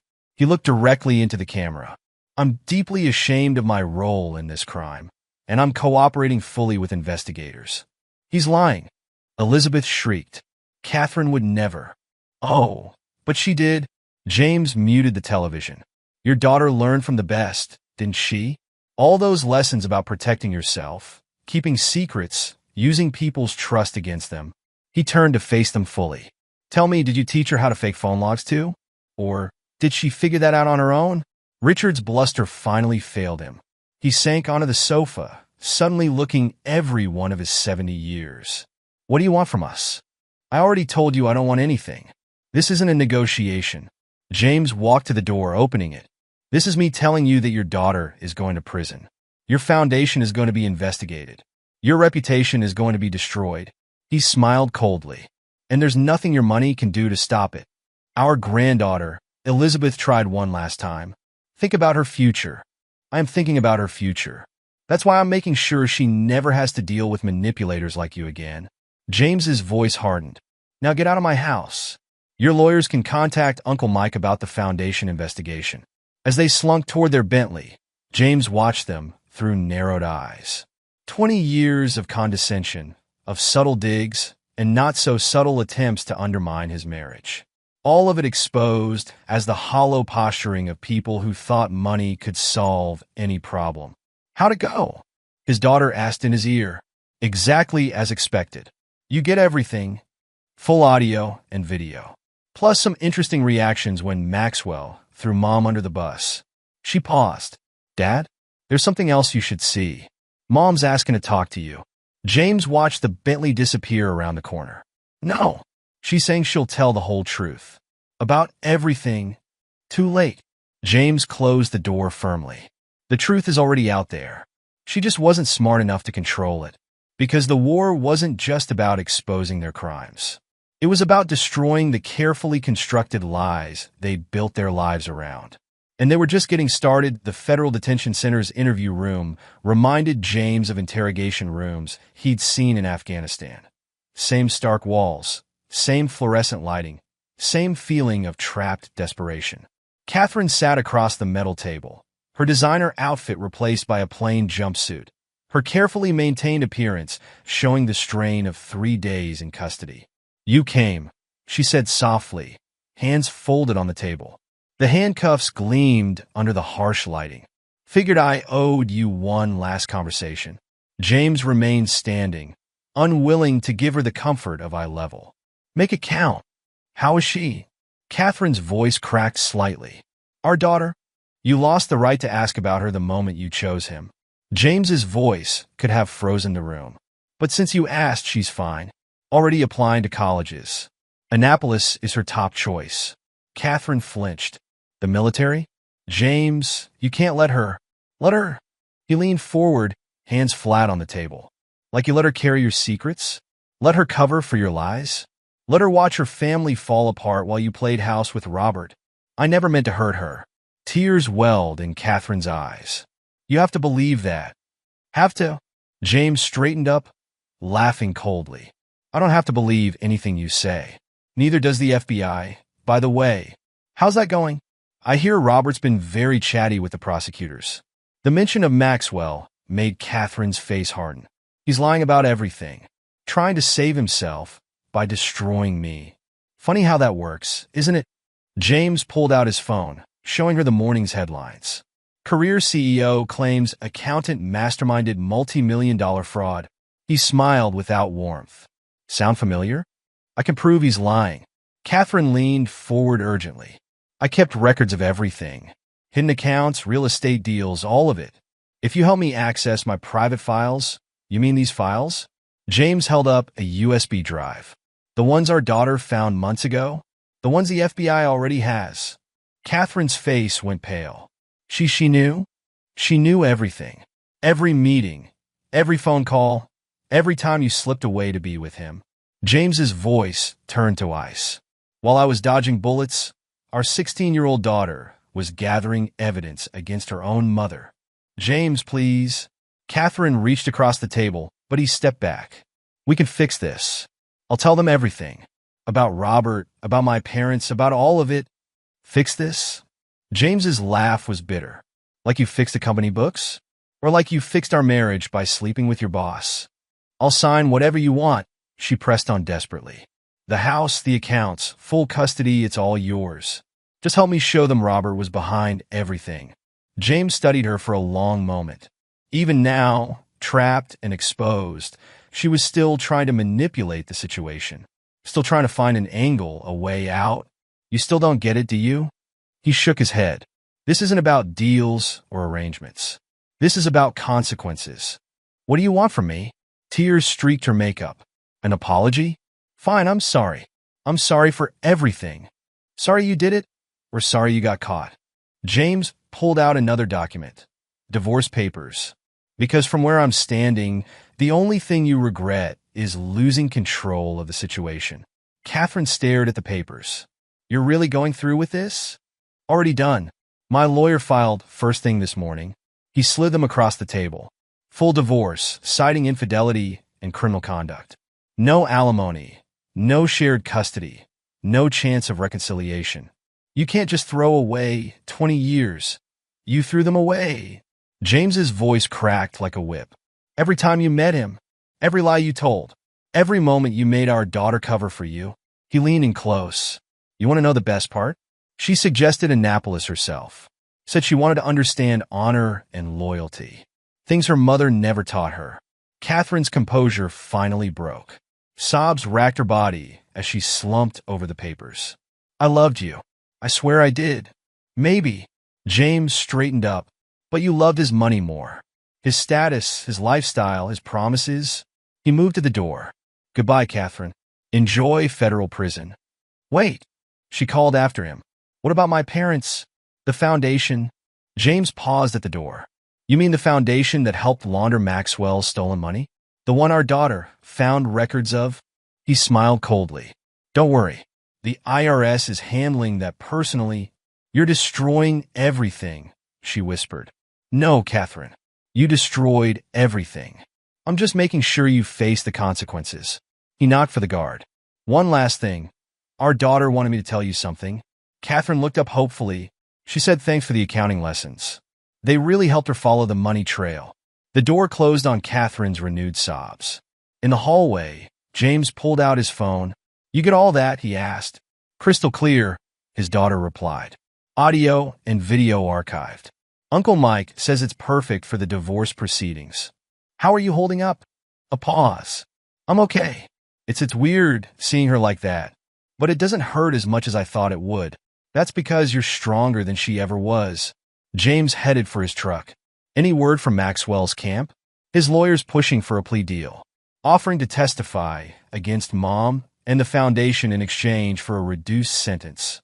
She snorted, as if we don't have enough evidence already. Let him talk. James started the engine.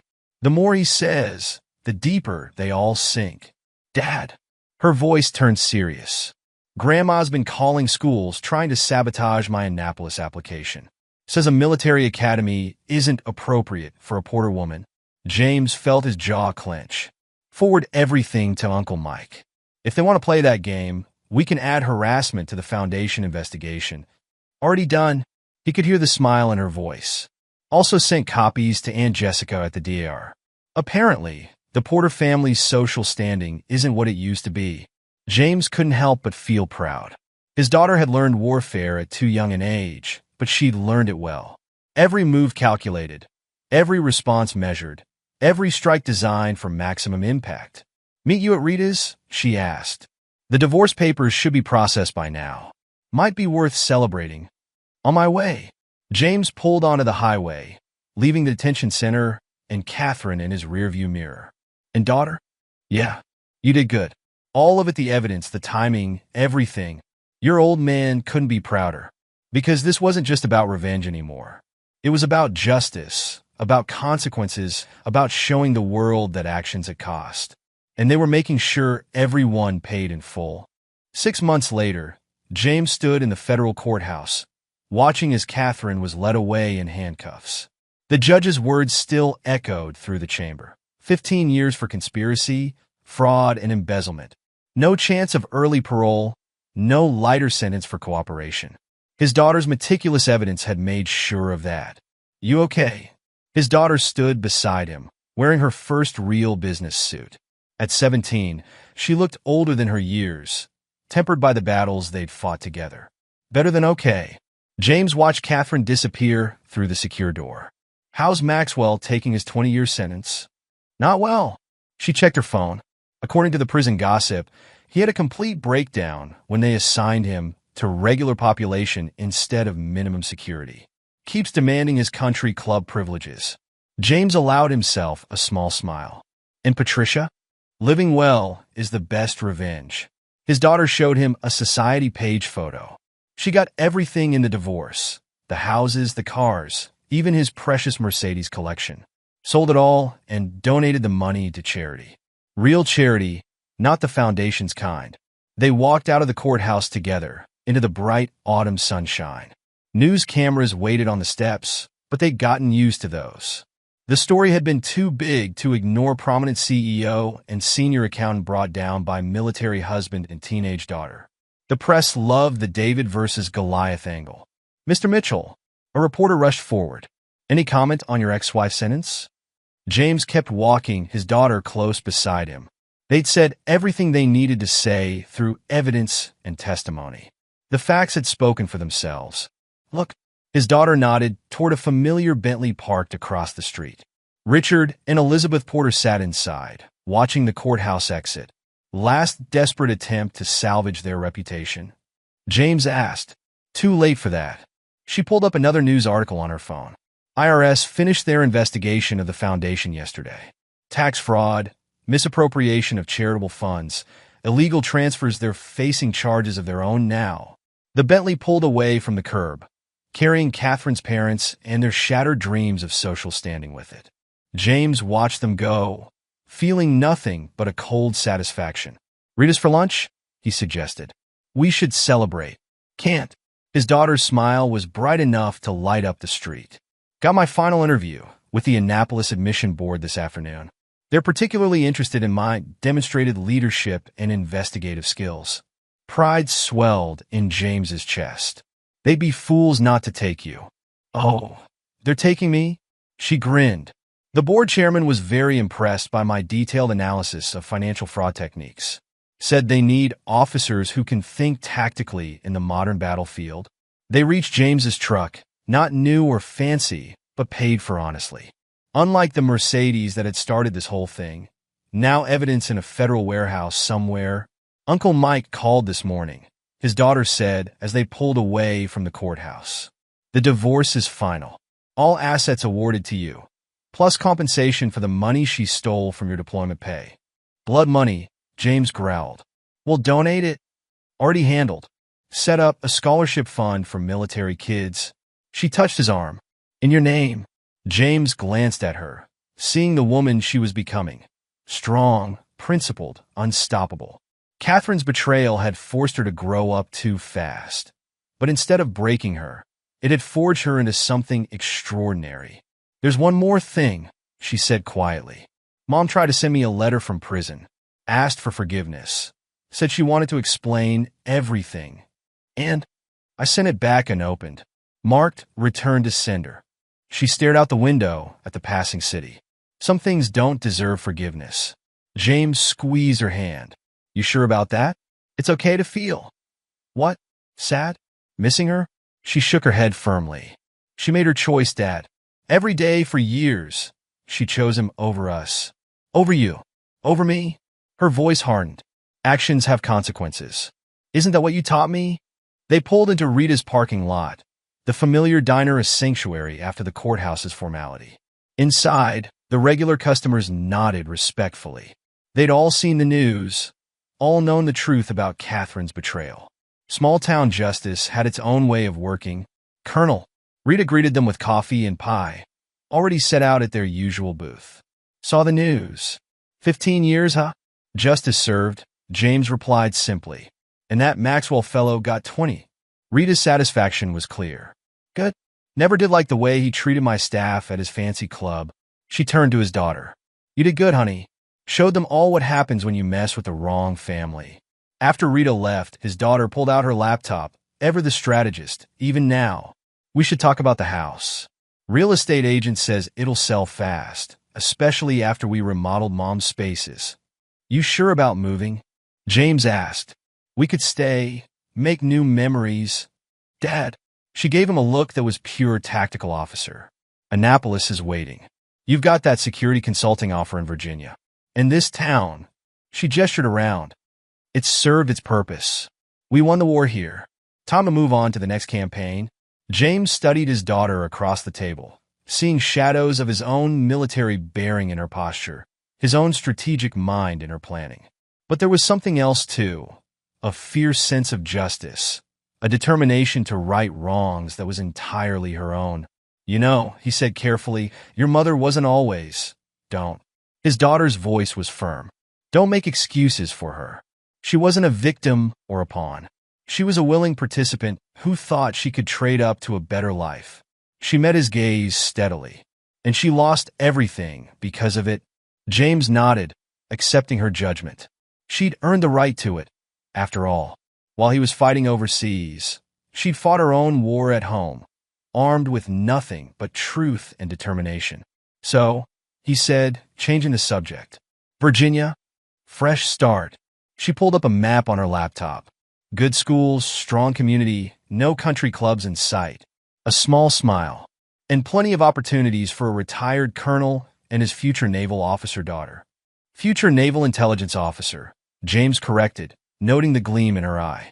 Let's be honest about where those skills of yours are headed. She laughed a real laugh, free from the tension of the past months. Well, I did learn from the best. Strategy, tactics, intelligence gathering. She raised her coffee cup. To new beginnings. James clinked his cup against hers. To justice served. Because in the end, that's what it had been about. Not just revenge, but justice. Not just punishment, but consequences. They'd taken on the powerful and corrupt, armed with nothing but truth and determination. And they'd won. Catherine would serve her time. Maxwell would rot in prison. The Porters would face their own justice. And James and his daughter would move forward, stronger for the battles they'd fought together. The war was over.